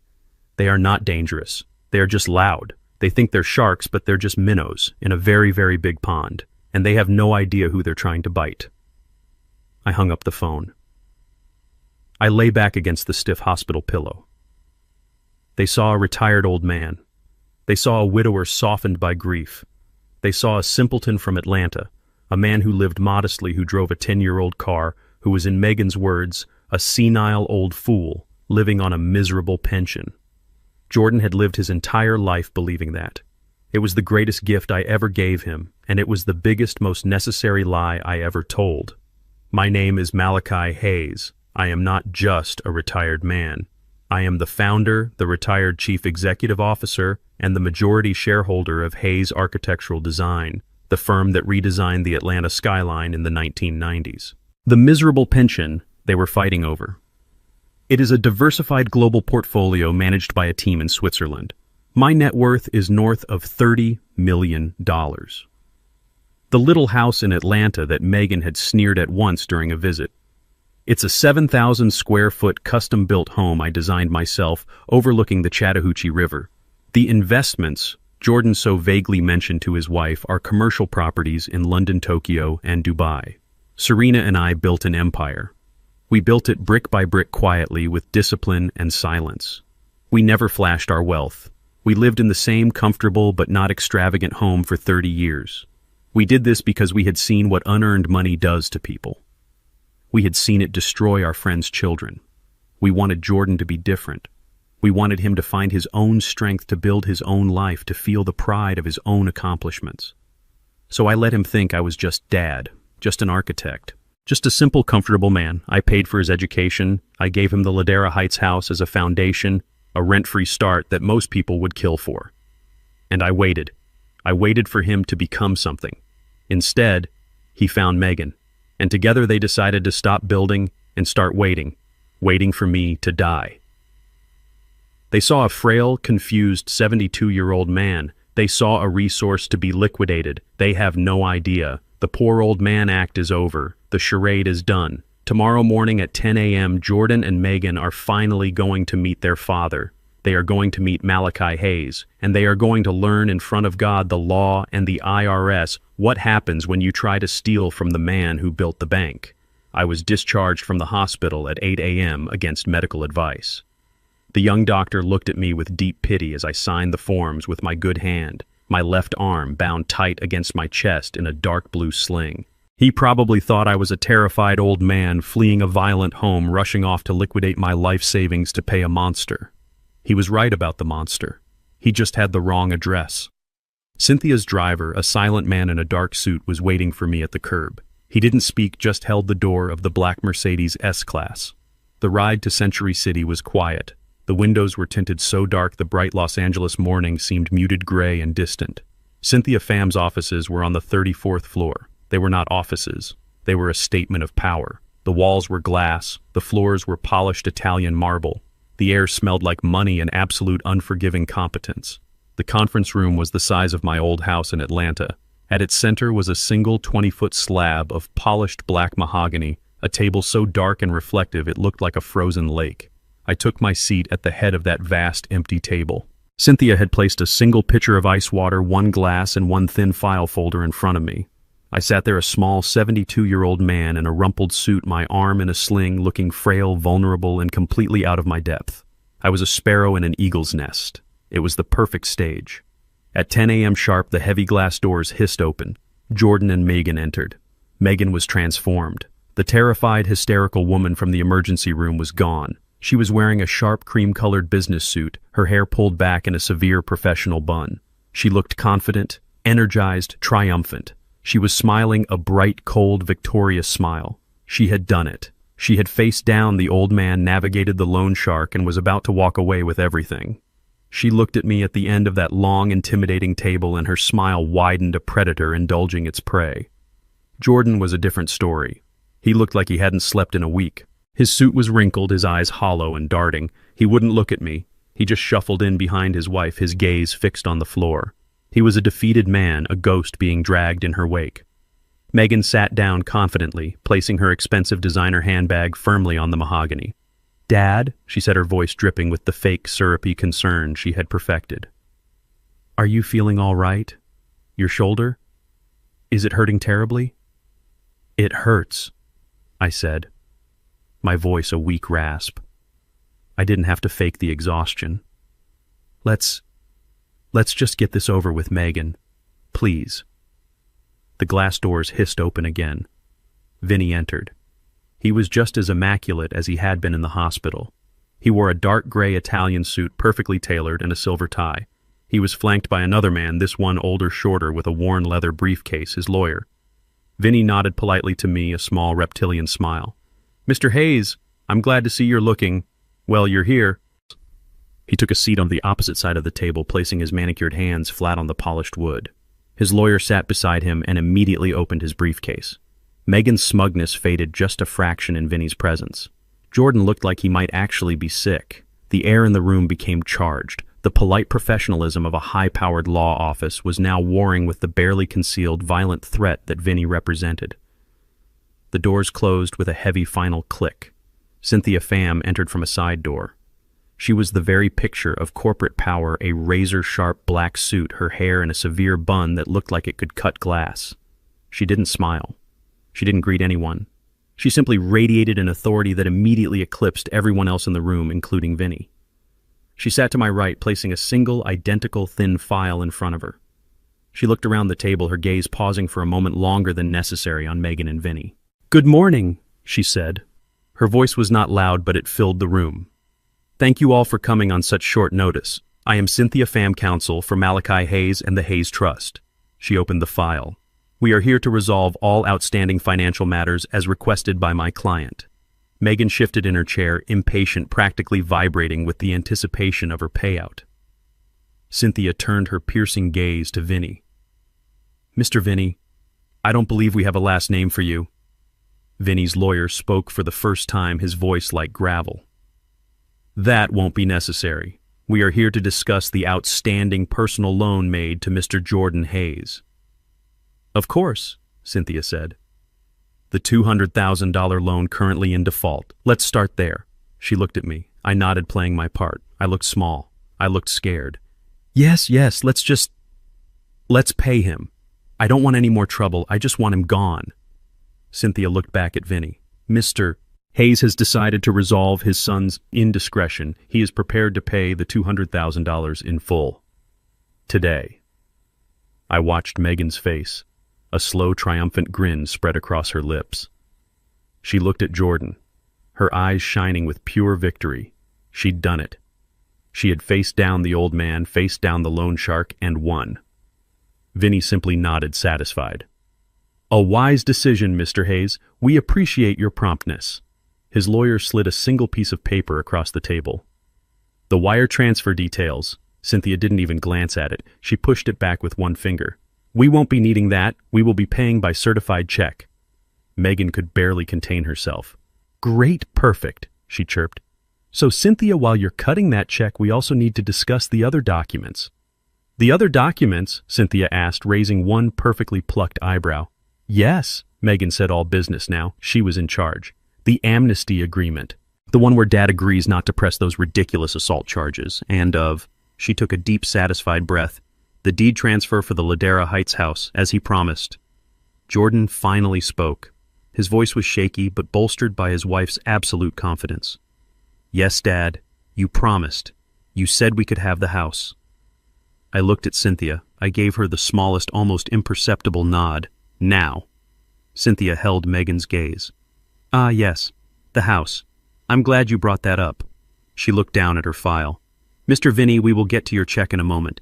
But first we must address the issue of the payment source for this $200,000 debt." Vinny frowned. "I don't care where the money comes from as long as it's green." "Oh, I think you will," Cynthia said, a very small, very dangerous smile touching her lips. "You see, Mr. Hayes will be paying you the $200,000 from the proceeds of the sale of the Ladera Heights house." Cynthia Pham looked at Vinny, then at Megan, her expression perfectly neutral. "Mr. Vinny, we will get to your check in a moment. But first, we must address the issue of the payment source for this $200,000 debt. You see, Mr. Hayes will be paying you the $200,000 from the proceeds of the sale of the Ladera Heights house." The words landed on the table with a heavy thud. Megan, who had been vibrating with triumphant greed, suddenly froze. Her smile vanished. What did you say?" Jordan looked up, his confusion palpable. "The proceeds, Dad. What does that mean?" Megan's mind, sharp as a rat trap, got there first. "Wait," she said, her voice rising high and sharp. No, that's not the deal. The deal," she said, pointing a finger first at me, then at Cynthia, "is that he pays Vinny and he signs the house over to us. That was the deal. We just discussed it." Cynthia Pham raised one perfectly plucked eyebrow. She looked at Megan with the mild curiosity of a scientist observing a loud, simple insect. "Oh no," Cynthia said, her voice smooth as silk. "I think you've misunderstood. Mr. Hayes isn't giving you the house." She paused, letting the silence stretch, tightening the knot in the room. Mr. Hayes has sold the house. If a bomb had gone off, the reaction could not have been more total. Sold! Megan's voice was a shriek. It was so loud it echoed in the soundproofed room. What do you mean, sold? He can't... We live there. We have plans. Jordan finally found his voice, a high-pitched, panicked squeak. Dad, what is she talking about? You sold the house this morning. How? Even Vinny, the man of perfect, terrifying calm, lost his composure. His mask of politeness slipped. He leaned forward, his eyes no longer calm but narrowed into slits. Sold. Wait a minute. You sold my collateral. What sale? Who authorized this? His lawyer was already sitting up straight, his hand on his briefcase. Megan was on her feet, her face a blotchy, furious red. She's lying. This is a trick. It's a bluff. Dad, tell them you promised us the house. Tell them you're signing it over. Tell them... She was hysterical, looking at me with a wild, desperate plea. I looked up at her from the end of the long table. The frail, terrified old man was gone. My voice came out clear, steady, and cold. It was a voice that hadn't been heard in this family for 10 years. I promised you nothing, Megan. I promised to solve this problem, and I have. That's right, Cynthia said, taking control. The property was sold this morning at 9 a.m. to a private holding company. The sale was all cash. The transaction closed 45 minutes ago. The funds in the amount of $2,500,000 are currently secure in my firm's trust account. $2,500,000. The number hung in the air, a physical weight. Jordan made a small choking sound. 2.5 million, Dad, the house. It was worth that much. He looked at me, his eyes wide with a new, horrifying understanding. But Megan was a different story. Her mind had processed the number, and her rage had instantly pivoted. 2.5 million, she whispered, her voice trembling. 2.5. And you... She lunged at the table, slamming her hands down. You stole it. That's our money, Jordan. He stole our money. That was our house. Sit down, Mrs. Hayes, Cynthia said. It was not a request. Vinny was the first to recover. He actually leaned back, and a slow, almost admiring smile crept onto his face. He wasn't angry anymore. He was impressed. Well, he said, tapping a polished fingernail on the mahogany. The old man has teeth. I knew it. He looked at Cynthia. 2.5 million. So my 200,000 is covered. I'll take my check. We are getting to that, Mr. Vinny, Cynthia said. She turned her full, cold attention back to Megan, who was still standing, panting with fury. And just to be clear, Well, I suppose it's still Mrs. Hayes. My client did not steal your money. He sold his property. The property that you and your husband were attempting to sell fraudulently. Cynthia opened the thin file in front of her and slid a document across the table. It slid perfectly, stopping right in front of Megan. I believe you'll recognize this. It's the fraudulent power of attorney you filed with the Los Angeles County Recorder's Office 3 days ago. The one with the forged signature of my client. The one with the fake notary stamp from a notary who my investigator found has been dead for 5 years. That Mrs. Hayes is what we in the legal profession call Exhibit A in a felony fraud and forgery case. Megan's face went from red to a waxy, sickly white. She stared at the paper as if it were a snake. Jordan finally broke. He put his head in his hands and let out a long, wailing sob. Oh my God, Megan. What did you do? I told you it wouldn't work. Quiet, Jordan, she hissed, but her voice was weak, her confidence shattered. Vinny's lawyer just slowly, quietly closed his briefcase. He knew this part of the fight was over. I looked at Megan, at her white, shaking face. You said I owed you, I said, my voice carrying down the long table. You said Jordan was entitled. You were right about one thing, Megan. You are owed something. You worked very hard for it. She looked up at me, a flicker of desperate, confused hope in her eyes.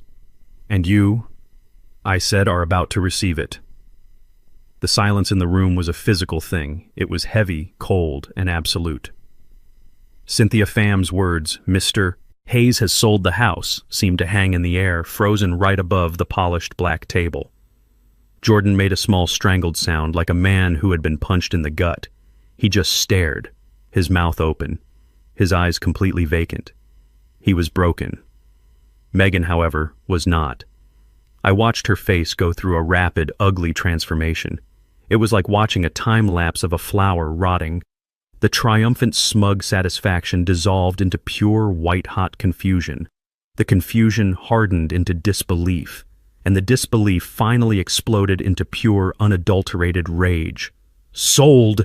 Her voice was a high-pitched shriek that was totally out of place in this quiet, expensive room. She shot up from her chair so fast it screeched backward, the sound violating the marble floor. "What do you mean, sold?" she screamed, pointing a trembling, accusing finger at me. "You can't sell it, you can't! We live there, and we are selling it. We are in escrow." "You can't sell a house that's already in escrow." She had just confessed. She had just announced her own felony to a room full of lawyers and a loan shark. The sheer stupidity of her arrogance was staggering. I didn't say a word. I just looked at Cynthia. Cynthia smiled. It was not a kind smile. It was the smile of a shark that has just tasted blood in the water. "Oh, you were in escrow, were you, Mrs. Hayes?" Cynthia asked, her voice dripping with a polite, lethal curiosity. "That's fascinating. On what authority were you selling a property that you do not own?" It was Jordan's," Megan stammered, already realizing her mistake, but she was in too deep to stop. "It's his right. He's his son." "He is his son," Cynthia agreed smoothly. "But he is not the owner of record. The Ladera Heights Trust is. And you, Mrs. Hayes, were attempting to commit felony real estate fraud. You were trying to illegally sell an asset you do not own using forged documents." This hit Megan harder than the news of the sale. The color drained from her face. "Forged? I don't know what you're talking about. Don't you?" Cynthia opened the thin file in front of her. She slid a single document across the 20-foot expanse of the table. It glided silently, perfectly stopping right in front of Megan's trembling hands. "I believe you'll recognize this. It's the fraudulent power of attorney you filed with the Los Angeles County Recorder's Office 3 days ago. The one granting Jordan Hayes full authority to liquidate assets on behalf of his medically incapacitated father." Cynthia leaned forward. "My client's signature forged, a medical assessment from a doctor who doesn't exist. And the notary stamp, well, my investigator is very thorough. It turns out, Mrs. Hayes, that the notary you claimed witnessed this document has been dead for 5 years. Vinny the loan shark actually laughed. It was a single short, sharp bark of amusement. He glanced at his own lawyer and muttered one word. "Sloppy." Megan stared at the paper as if it were a venomous snake. She was cornered. She was trapped. Cynthia ignored her. She turned her cool professional gaze to Vinny. "Now to your matter, Mr. Vinny." She opened a drawer in the mahogany credenza behind her. She produced a single crisp certified bank check. "As I stated," Cynthia announced to the room, "the house was sold this morning. The sale price was $2,500,000. I watched Jordan's head snap up. The empty, ghostly look vanished instantly, replaced by a new, desperate, hungry light. $2.5 million.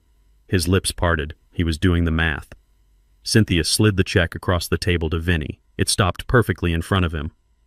"Here is your $200,000, Mr. Vinny, settling the debt of Mr. Jordan Hayes. Paid in full." Vinny picked up the check. He examined it front and back. He looked at the bank name. He nodded, satisfied. He folded it once and put it in his breast pocket. "A pleasure doing business with you, Mr. Hayes," he said to me. He and his lawyer stood up, ready to leave. "Wait." It was Megan. Her voice was sharp, commanding. Vinny paused, one hand on the back of his chair. Megan was standing trembling, but her mind was clearly working at a furious pace. The shock was gone. The fear of prison was gone. All that was left was the greed. It was so powerful, so pure, it eclipsed every other emotion. $2.5 million, she said, her voice shaking with a new kind of energy. You sold it for $2.5 million. That is correct, Cynthia said. And you paid him. She pointed a sharp, red-nailed finger at Vinny. $200,000. Correct. So, where is the rest? The question was so breathtaking in its arrogance that even Vinny paused. Where? Megan demanded, her voice rising to a near scream. Is the other $2.3 million? Jordan is his son. That's his inheritance. That's our money. You can't just... You can't just keep it. Where is it? She looked at me, her eyes wild, her face flushed. She wasn't just a thief who had been caught, she was a thief who felt she was being shortchanged. She didn't feel shame. She didn't feel remorse. She felt cheated. She felt entitled to the surplus from the very property she had just been caught trying to steal. I looked at her. I saw the greed so pure and ugly it was almost fascinating. I saw my son Jordan looking at me with that same hungry, desperate hope. Where's the rest, Dad? I looked at Cynthia. She allowed herself the smallest, most satisfied smile. She had been waiting for this. That is an excellent question, Mrs. Hayes, Cynthia said, lacing her fingers together on the table. Where is the rest? Where is it? Megan's voice was a raw, greedy shriek shattering the expensive silence of the conference room. She was leaning over the table, her face flushed, her eyes wild. Where's the rest of the money? $2.3 million. Jordan is his son. That is his inheritance. That is our money. You can't just keep it. Jordan, who had been a ghost just moments before, was now galvanized by the sheer amount. The numbers were like a drug. He nodded, standing up, trying to find a backbone. Dad, she's right. The $2.3 million. Where is it? Vinny and his lawyer hadn't moved. They were watching the family drama unfold with the detached amusement of spectators at a particularly bloody sport. Cynthia Pham looked at Megan, and her gaze was no longer just cold. It was surgical. You are correct, Mrs. Hayes. My client cannot just keep the money. He doesn't intend to. The money is already gone. Gone? Megan's voice cracked. Gone where? Did you give it to him? She gestured wildly at Vinny, who actually chuckled. No, Mrs. Hayes, Cynthia said, her voice clear and precise. The remaining $2,300,000 has already been electronically transferred. The transaction was completed at 9:45 a.m. this morning. It has been deposited in full into the Serena Hayes Trust Fund. Megan stared blankly, the name obviously meaning nothing to her. What? The Serena Hayes? What is that? I've never heard of that. I am not surprised, Cynthia said. It's a private charitable foundation. Its mission, she glanced at a paper, is to provide legal and financial aid to elderly individuals who are victims of, and I quote, familial financial abuse. A heavy, dense silence fell. Jordan looked utterly lost, as if he couldn't comprehend the words. Charity, Dad? You're giving it all to charity. Megan was shaking her head, trying to process the logic, trying to find a loophole. No, that's... You can't. He's your son. You can't just give his inheritance away. We'll contest the will. We'll fight this. Cynthia. Pham smiled. It was the first time I had seen her smile in all the years I had known her. It was a terrifying, beautiful sight. Oh, Mrs. Hayes, she said, savoring the moment. You seem to misunderstand. You won't be fighting Mr. Hayes's will. You will be fighting Mrs. Serena Hayes's will. This was the moment. The final, brilliant, devastating move from my wife reaching back from the grave. Megan froze. Serena, she's dead. What does she have to do with this? Cynthia leaned forward, lacing her fingers together on the dark wood. Mrs. Serena Hayes was a very thorough woman. She was also the co-owner of the trust that held the Ladera Heights property. Her will, which was probated last year but contained several private codicils, was very specific. She stipulated that in the event of her passing, her share of the trust's assets were to be held for her son, Jordan. A tiny, desperate light flickered in Jordan's eyes. See, she wanted me to have it, Cynthia raised one perfectly manicured finger. Held for him, but contingent.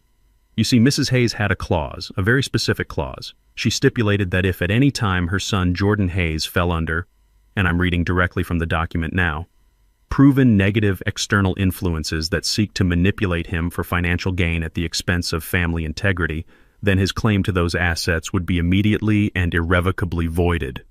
The room was silent. Megan whispered the words, her voice barely audible. Negative, external, influences. Yes. Cynthia continued, her gaze locking onto Megan's, a predator that had finally cornered its prey. And the most brilliant part, Mrs. Hayes didn't just leave it vague. She named the specific negative influence to watch out for. Cynthia paused, letting the silence stretch, twisting the knife. She named you Megan.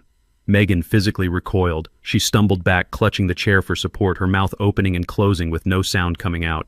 She named me Jordan looked at his wife, then at me, then at the ceiling, his world visibly shattering around him.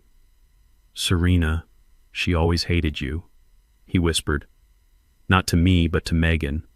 "She didn't hate her," I said. I spoke for the first time in several minutes. My voice was quiet, but it carried the absolute weight of 48 years of marriage. Every eye in the room snapped to me. She knew her. I stood up slowly, pushing my chair back. The sling on my arm felt heavy, a reminder of their betrayal. My wife, Serena. She was the most brilliant woman I ever met. She wasn't just my partner. She built the financial side of our entire empire while I just drew the pictures. She saw the world in black and white, in numbers and in truths.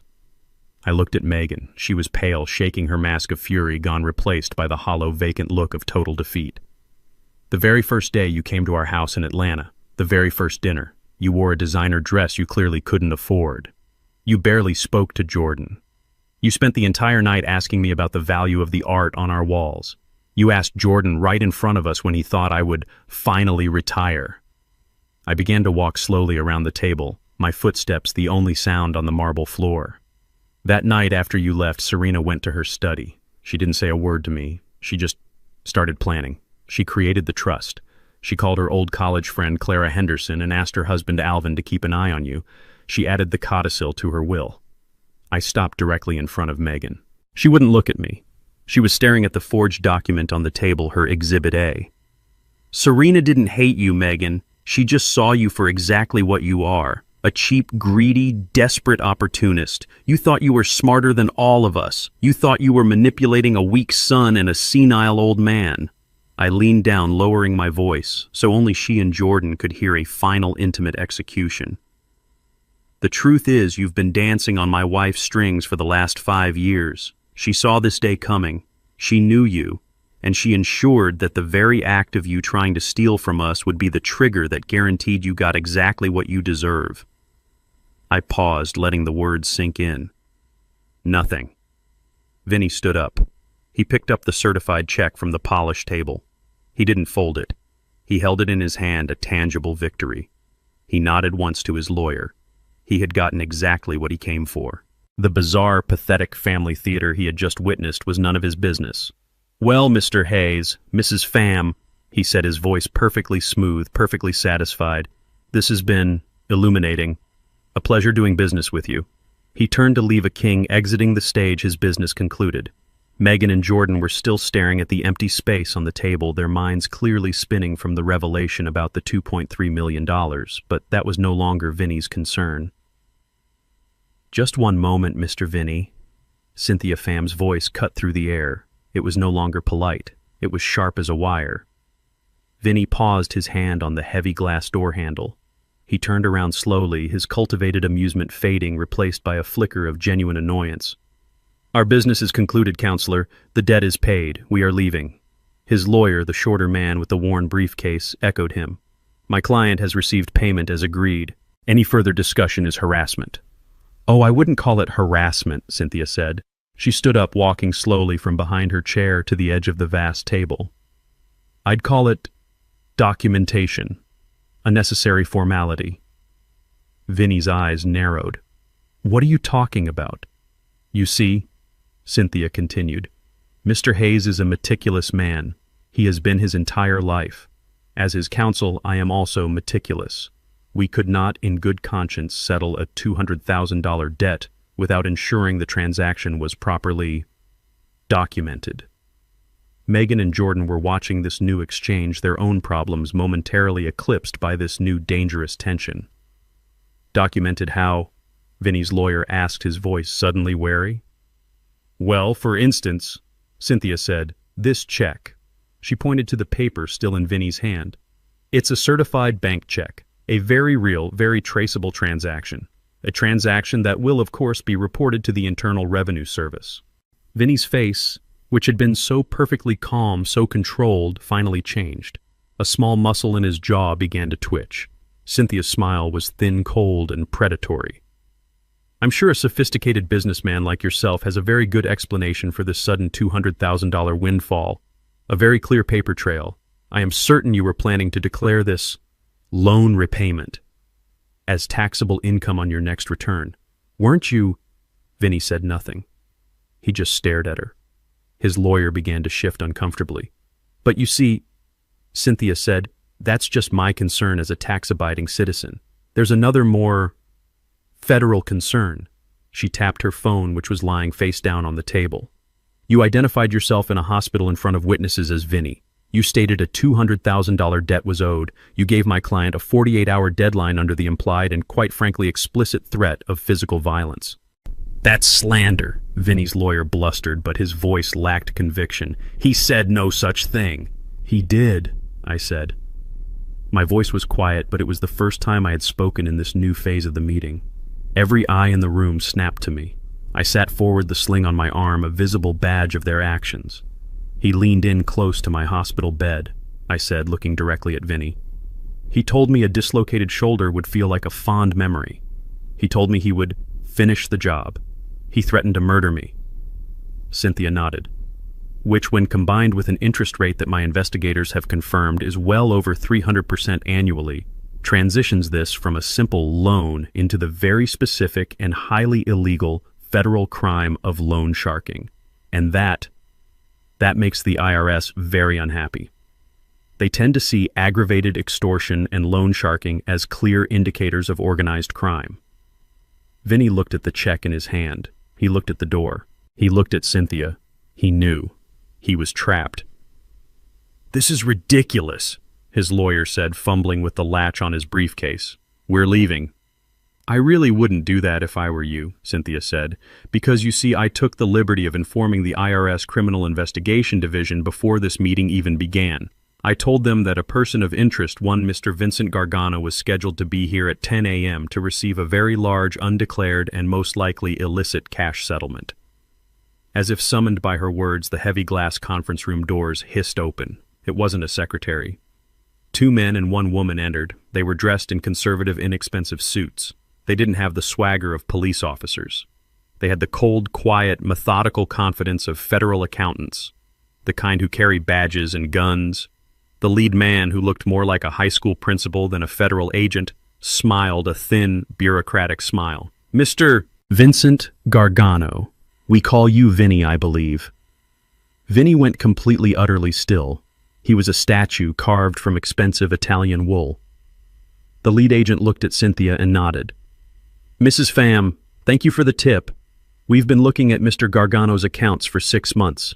We could see the lifestyle. We couldn't find the income. The agent looked at the certified check in Vinny's hand. But this, a $200,000 certified check hand-delivered. That's not hiding the income, Vinny. That's bragging about it. He stepped forward. We have a warrant to discuss your earnings, Mr. Gargano, and the FBI agents waiting in the lobby would like to have a word about your lending practices, specifically regarding violations of the Racketeer Influenced and Corrupt Organizations Act. Vinny looked at me. His eyes were no longer calm or amused. They were dead. He had been played. He, the predator, the man who inspired terror, had been outmaneuvered, trapped, and handed over by a 72-year-old man in a sling and a 5'4" lawyer. Mr. Hayes, Vinny said, his voice a low, gravelly rasp. Well played. Cynthia, the lead agent said, we'll take it from here. The agents escorted Vinny and his now silent, ashen-faced lawyer out of the room. One agent carefully took the certified check from Vinny's hand, placing it in an evidence bag. Exhibit A, he muttered. The conference room doors hissed shut, plunging the room back into silence. It was just the 3 of us again, me, Jordan, and Megan. Megan had watched the entire exchange with a kind of paralyzed, horrified awe. The monster she feared, the man who was her primary motivation for betraying me, had just been dismantled. He was gone. But as the realization that Vinny was no longer a threat sank in, her terror was instantly replaced by a new focused rage. Vinny was gone. But so was the $200,000. She turned to look at me, her eyes, if it were possible, holding even more hatred than before. You did that, she whispered, her voice trembling. You set him up. You had that planned all along. I just paid my son's debt, Megan, I said quietly. You burned it, she screamed, her voice cracking. You burned $200,000. That was our money. We could have used that. We could have. The doors hissed open one more time. Megan snapped her head around, probably expecting more federal agents. It was just Mr. Alvin Henderson.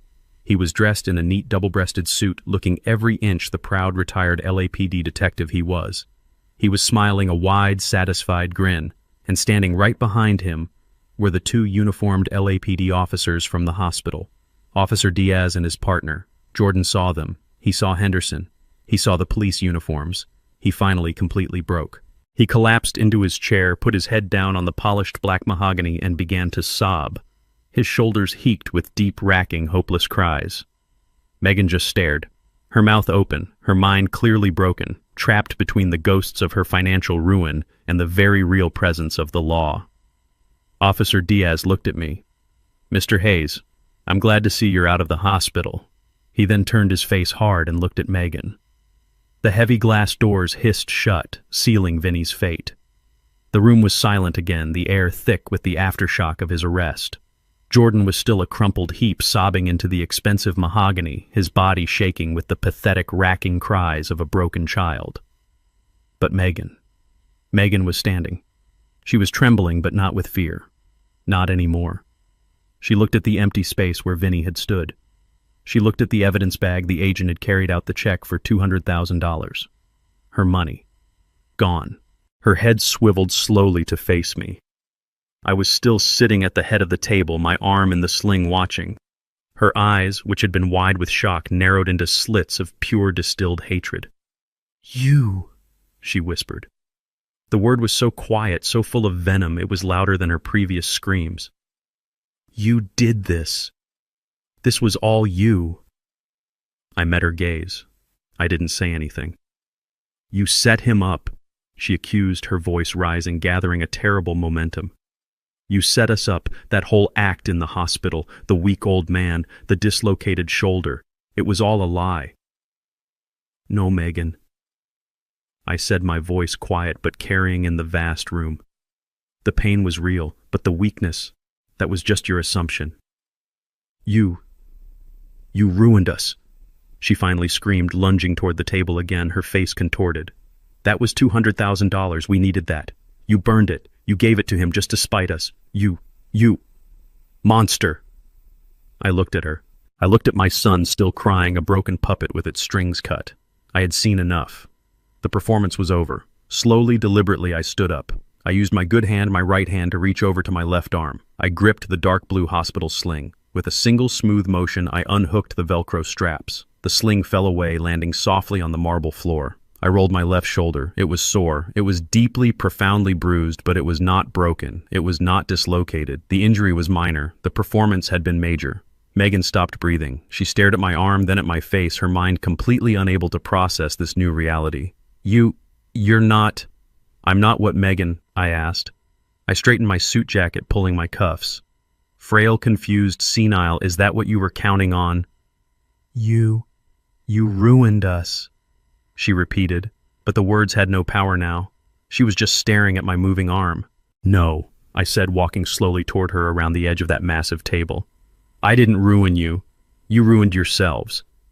I stopped and looked at my son. "You ruined yourselves when you decided that lying was easier than working." I looked at Megan. "You ruined yourselves when you decided that stealing was better than asking." I stopped just a few feet from them. "You thought I was an ATM. You thought I was a burden. You thought I was a fool. The truth is, you were the fools. You were so blinded by your own greed, you never once stopped to ask who I really was. You never once stopped to think that the simple old man might just be smarter, richer, and far more prepared than you could ever imagine." Jordan looked up, his face slick with tears and snot. "Dad, please, I'm sorry. I'm so sorry. It was the debt, Vinny. I was scared." "You were weak, Jordan," I said, my voice cutting him off. "You've been weak your whole life. You let her," I pointed at Megan, "lead you by the nose into committing felonies. You let her convince you to try and steal from your own father. You stood by in that house and watched her assault me." "It was an accident!" Megan shrieked, finding her voice again, falling back on her last pathetic lie. "He tripped. He's still lying. Is that so?" "Cynthia?" Fam spoke, her voice cutting in like ice. because we have a witness who says otherwise. Oh, and one more thing. She said it so casually. One more thing. The heavy glass doors to the conference room hissed open again. This time it was Mr. Alvin Henderson.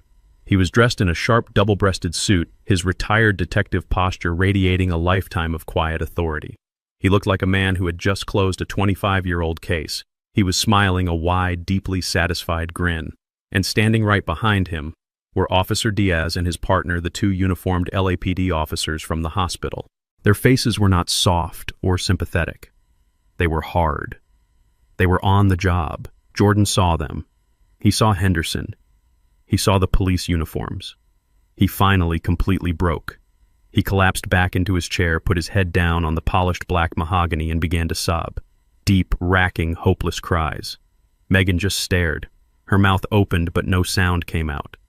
Her mind, which had been racing so fast, had finally hit a solid brick wall. She was trapped. Trapped between the ghosts of her financial ruin and the very real, very physical presence of the law. Officer Diaz looked at me. Mr. Hayes, I'm glad to see you're out of the hospital. His eyes flicked to my unslung arm, and a small, almost imperceptible nod of understanding passed between us. He then turned his face hard and looked at Megan. She was frozen, her hands gripping the back of a chair. Megan Hayes, Jordan Hayes. Jordan didn't look up. He just cried harder. Jordan Hayes! Officer Diaz repeated, his voice louder. Jordan finally lifted his head, his face a grotesque mask of tears and mucus. Yes. The officer stepped forward, pulling out his handcuffs. The metallic click-clack echoed in the silent room. Jordan Hayes and Megan Hayes, you are under arrest. Arrest, Megan whispered, her voice barely a breath. For what? The debt is paid, you heard him. The debt is paid. Officer Diaz looked at her as if she were insane. We are not debt collectors, ma'am. He pulled out his notepad, the same one from the hospital. You are under arrest for conspiracy to commit real estate fraud, forgery of a legal document, and... He paused, looked at my bruised shoulder, then back at them. And felony assault and elder abuse against Mr. Malachi Hayes. The metallic definitive click of the handcuffs locking around Megan's wrists echoed in the silent, cavernous room. She went rigid, her face a mask of paralyzed disbelief. She stared at the polished steel on her skin as if it were a foreign object, something her mind could not comprehend. Officer Diaz then moved to Jordan, who was still slumped in his chair, his head on the table, sobbing. Jordan Hayes, you are under arrest, Diaz said, his voice flat and devoid of emotion. Stand up. Put your hands behind your back. Jordan's sobs turned into a high-pitched, desperate wail. No, no, please. Please, wait. You don't understand. He struggled to stand, his legs shaking so badly he almost fell. As the cold steel closed around his wrists, the reality of his situation, the finality of it, hit him like a physical blow. The dam of his denial, his weakness, his lifetime of following finally broke. He twisted, stumbling toward me, his cuffed hands reaching out in a grotesque, pleading gesture. Dad, Dad, please, you have to stop them. Tell them, it wasn't me, I didn't want this. Dad, please. His voice was a raw, pleading shriek. I'm sorry. I'm so sorry. It was her. He jerked his head violently toward Megan, who was being held by the other officer, her face pale stone. It was all her. The loan. The house. The forged papers. It was all Megan's idea. I swear, Dad. I just went along. I was scared. I was so scared of Vinny. I didn't know what to do. Tell them, Dad. Tell them it was her. Megan, who had been frozen in silent horror, heard this. The sound of her husband's betrayal, his final pathetic act of cowardice, snapped her back to life. Her head whipped around, her eyes blazing with a hatred so pure it was almost beautiful. You coward! She screamed, her voice raw and tearing. She lunged forward, fighting against the officer's grip, a wild animal in a trap. You pathetic, spineless coward, you wanted this just as much as I did. Don't you dare! She was spitting, her face contorted with a rage that was terrifying to behold. You loved the money, you loved the BMW. You loved the idea of selling this house and running. You were just too weak to do it yourself. You begged me to find a way. You wanted it too. You wanted it. It was you, Jordan wailed, shrinking away from her fury. You made me. You pushed me. You told me he was just a senile old fool. You told me he owed us. You were weak, she shrieked back. You were nothing. You were a pathetic mama's boy, and you were nothing until I showed you what you could have. That's enough, Officer Diaz said, his voice bored. He had seen this 100 times, the rats turning on each other in the trap. He and his partner physically separated them, pulling them firmly toward the glass doors. You can tell your stories to the detectives downtown. They were at the door. Jordan stopped fighting. He just looked at me, his face a ruin of tears and mucus, his cuffed hands held awkwardly behind him. His eyes were no longer pleading for help. They were just empty. He was a 40-year-old child waiting for his father to fix the unfixable. I looked at my son. The son I had raised, the boy I had loved, the man I had hoped he would become. And I felt nothing. Not rage, not betrayal, not even the sharp throbbing sting of pain from my shoulder. All I felt was a vast, cold, profound pity.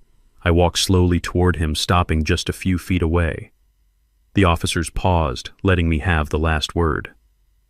You had everything, Jordan, I said. My voice was quiet, not angry, just filled with a terrible final sadness.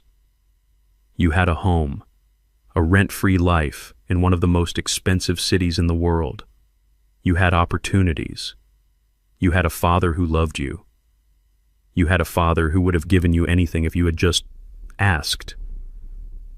I looked at the floor, then back at him. But you didn't ask. You chose to take. You chose this. You chose her. You chose greed. You chose the easy lie over the hard truth. I took a deep breath, and I said the words that had been sitting on my heart for a year, a final testament to the woman who had seen this all coming. My wife, your mother, Serena, she was right about you. Jordan's head snapped up, his eyes widening in confusion. She told me this would happen. I continued, my voice steady.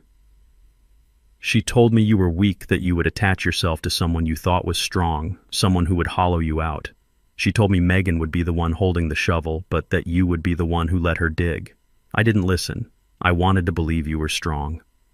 I shook my head, not in anger, but in a deep, weary sorrow. I was the fool, Jordan. But you were the disappointment. Jordan just wept a silent, broken stream of tears. He had no words left. He had nothing left. Let's go, Officer Diaz said, gently pulling him by the arm. They led them out of the conference room. Megan was silent now, her face pale stone, her eyes fixed on me with a look of such murderous hatred that I knew if she ever got out she would try to find me. The glass doors hissed shut, and they were gone. Cynthia Pham came to stand beside me. We watched them being led down the long marble hallway. It's done, Mac, she said quietly. No, I said, turning away from the door. It's just beginning. I walked out of Cynthia Pham's office. I didn't look back. I heard vaguely Megan begin to scream again as the officers pulled her to her feet, a high, thin sound of pure animal desperation. It didn't matter. The heavy glass doors of the conference room hissed shut behind me, cutting off the sound, sealing their fate. I walked alone down the long, empty marble hallway. My footsteps echoed in the silence. My shoulder was throbbing a dull, deep ache that felt like a distant reminder of a battle I had already won. Cynthia had stayed behind to oversee the transfer of the evidence, which now included my son and daughter-in-law, to the detectives. I rode the elevator down 34 floors in complete silence. When the doors opened, the lobby was bright with the California sun's sunlight streaming through the floor-to-ceiling windows. It felt like I was seeing the world in color for the first time in years. My driver was waiting, the same black Mercedes S-Class I had arrived in. He opened the door for me. I was no longer the frail old man who had arrived in a hospital-issued sling. I was myself again. The days that followed were a quiet storm of legal necessities. I didn't attend the arraignment. I didn't need to. Cynthia handled everything. The case against Jordan and Megan was an avalanche. It was overwhelming. The forged power of attorney, the fake notary, the testimony from the police officers at the hospital, the restraining order I had filed. The audio recordings from Alvin Henderson, who at Serena's request had installed a high-sensitivity microphone along his fence line years ago just in case. And of course, the attempted assault. They faced a mountain of charges. Conspiracy to commit real estate fraud, forgery, grand theft.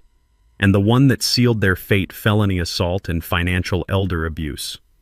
Their high-priced lawyer, who I assume they couldn't pay, tried to argue that I was a manipulative secret millionaire who had entrapped them. The judge, a no-nonsense woman who had seen it all, looked at the photographs of my bruised shoulder and the stack of forged documents. She denied them bail, deeming them a flight risk, and in Megan's case, a clear and present danger. They were going to trial. They were going to prison. The weakness I had fostered in my son and the cancerous greed he had married had finally met its inevitable end, a concrete wall. And Vinny disappeared. The IRS Criminal Investigation Division, combined with the FBI's RICO task force, had swallowed him whole. Cynthia's call had been the final domino. A man like Vinny, who built his entire empire in the shadows of shell corporations and back-alley threats, could not survive the sudden harsh glare of federal light. He had been so terrified of me that day, the old man with teeth, he never realized I was just the bait. Cynthia was the trap. His organization was being dismantled. His assets were seized. He was done. I didn't stay in Los Angeles for the trial. My testimony was recorded. My work there was finished. I took the first flight back to Atlanta, back to my quiet 7,000-square-foot house by the Chattahoochee River, back to the life I had built with my wife. The $2.3 million from the sale of the Ladera Heights house sat in Cynthia's trust account. It felt heavy. It was blood money. Money tainted by their lies, their desperation, their betrayal. I couldn't touch it. I didn't need it. My existing portfolio was more than enough to last me 3 lifetimes. I knew exactly what Serena would have wanted. She had seen the problem. She had seen the negative external influence. She had seen the rot. And her will, her brilliant secret will, had provided the solution. I called Cynthia. "It's time, Cynthia. Let's build it." We established the Serena Hayes Trust Fund. It wasn't just a name. It was a mission. A new charitable foundation with a single focused purpose to provide free, aggressive legal and financial protection to elderly individuals who were being victimized by their own families. We would be the firewall for the parents and grandparents being treated like ATMs. We would be the sword and the shield for the silent, frightened elders who thought they had nowhere else to turn. We would be the voice Serena never got to use. I endowed the LA branch with $500,000 from the sale. And I knew exactly who had to run it. I called Alvin Henderson. I offered him the job executive director. He was silent for a moment. Then his voice thick with emotion, he said, "Mr. Hayes, Mac, it would be the greatest honor of my life. For Clara and for Serena." The house in Ladera Heights, the symbol of my son's ultimate failure, was transformed. Its monetary value was no longer a temptation. It was a weapon for justice. 3 months later, a letter arrived. It was forwarded from Cynthia's office. The return address was the Los Angeles County Jail. It was from Jordan. I sat on my back porch overlooking the river. The letter felt heavy in my hand, heavier than its actual weight. I recognized his handwriting. The same hesitant, looping script I had seen on his schoolwork 30 years ago, the same script I had tried to shape into something stronger. I didn't open it. What could he possibly say? That he was sorry. He was sorry he got caught. That he loved me. His love was conditional on my bank account. That it was all Megan's fault. A real man does not hide behind his wife. There were no words in that envelope that could undo what he had done. There was no apology that could erase the image of his hollow eyes as he pleaded for my money. There was no excuse that could silence the sound of Megan's shriek. "You owe us." I took the unopened letter inside. I walked to my study, to the fireplace Serena and I had designed together. I turned on the gas. I dropped the letter into the flames. I watched the edges curl, turn black, and crumble into ash. He was no longer my son. He was just a consequence. I sit on my porch in Atlanta most evenings now, just as I did with Serena. The air here is softer than in LA. The river moves slowly. I am 72 years old, and I am by any measure a very wealthy man. I have properties across the globe. I have a portfolio that generates more in a month than Jordan and Megan tried to steal in a lifetime. But that isn't true wealth. I learned that from Serena. True wealth is not the $30 million in the bank. It is the dignity of a life lived with honor. It is the clarity of knowing who you are. It is the peace that comes from protecting what you've built. I failed my son. I see that now. My desire to protect him from struggle, my silent hidden wealth, my rent-free house. I didn't give him a foundation. I gave him a crutch. I made him weak, and his weakness made him prey for a predator like Megan. Serena saw it. She knew. Her final act, her secret will, wasn't just to protect our money. It was to protect me. It was her last brilliant lesson. She was right. She was right about all of it. I look out at the river. The foundation in her name is already handling its first cases. The fight continues. My son is in prison. My daughter-in-law is in prison. My loan shark is facing federal charges, and I am finally at peace. I made a mistake by ignoring my wife's warning, but I fixed it, and Serena can finally rest. This story taught me the hardest lesson of my life. My wife Serena tried to warn me that greed is a cancer. It hollowed out my son and turned his wife into a monster. They looked at my simple clothes and my quiet life, and they mistook my kindness for weakness.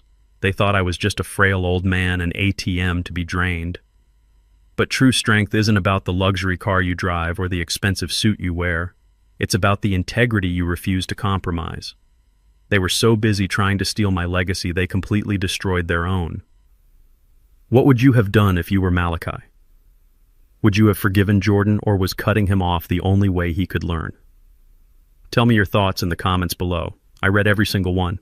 And if you enjoyed this story and want to hear more stories about justice being served, please hit the like button and subscribe to the channel. We have so many more stories just like this one where the people you underestimate the most turn out to be the strongest of all. Thank you for listening, and we'll see you in the next story.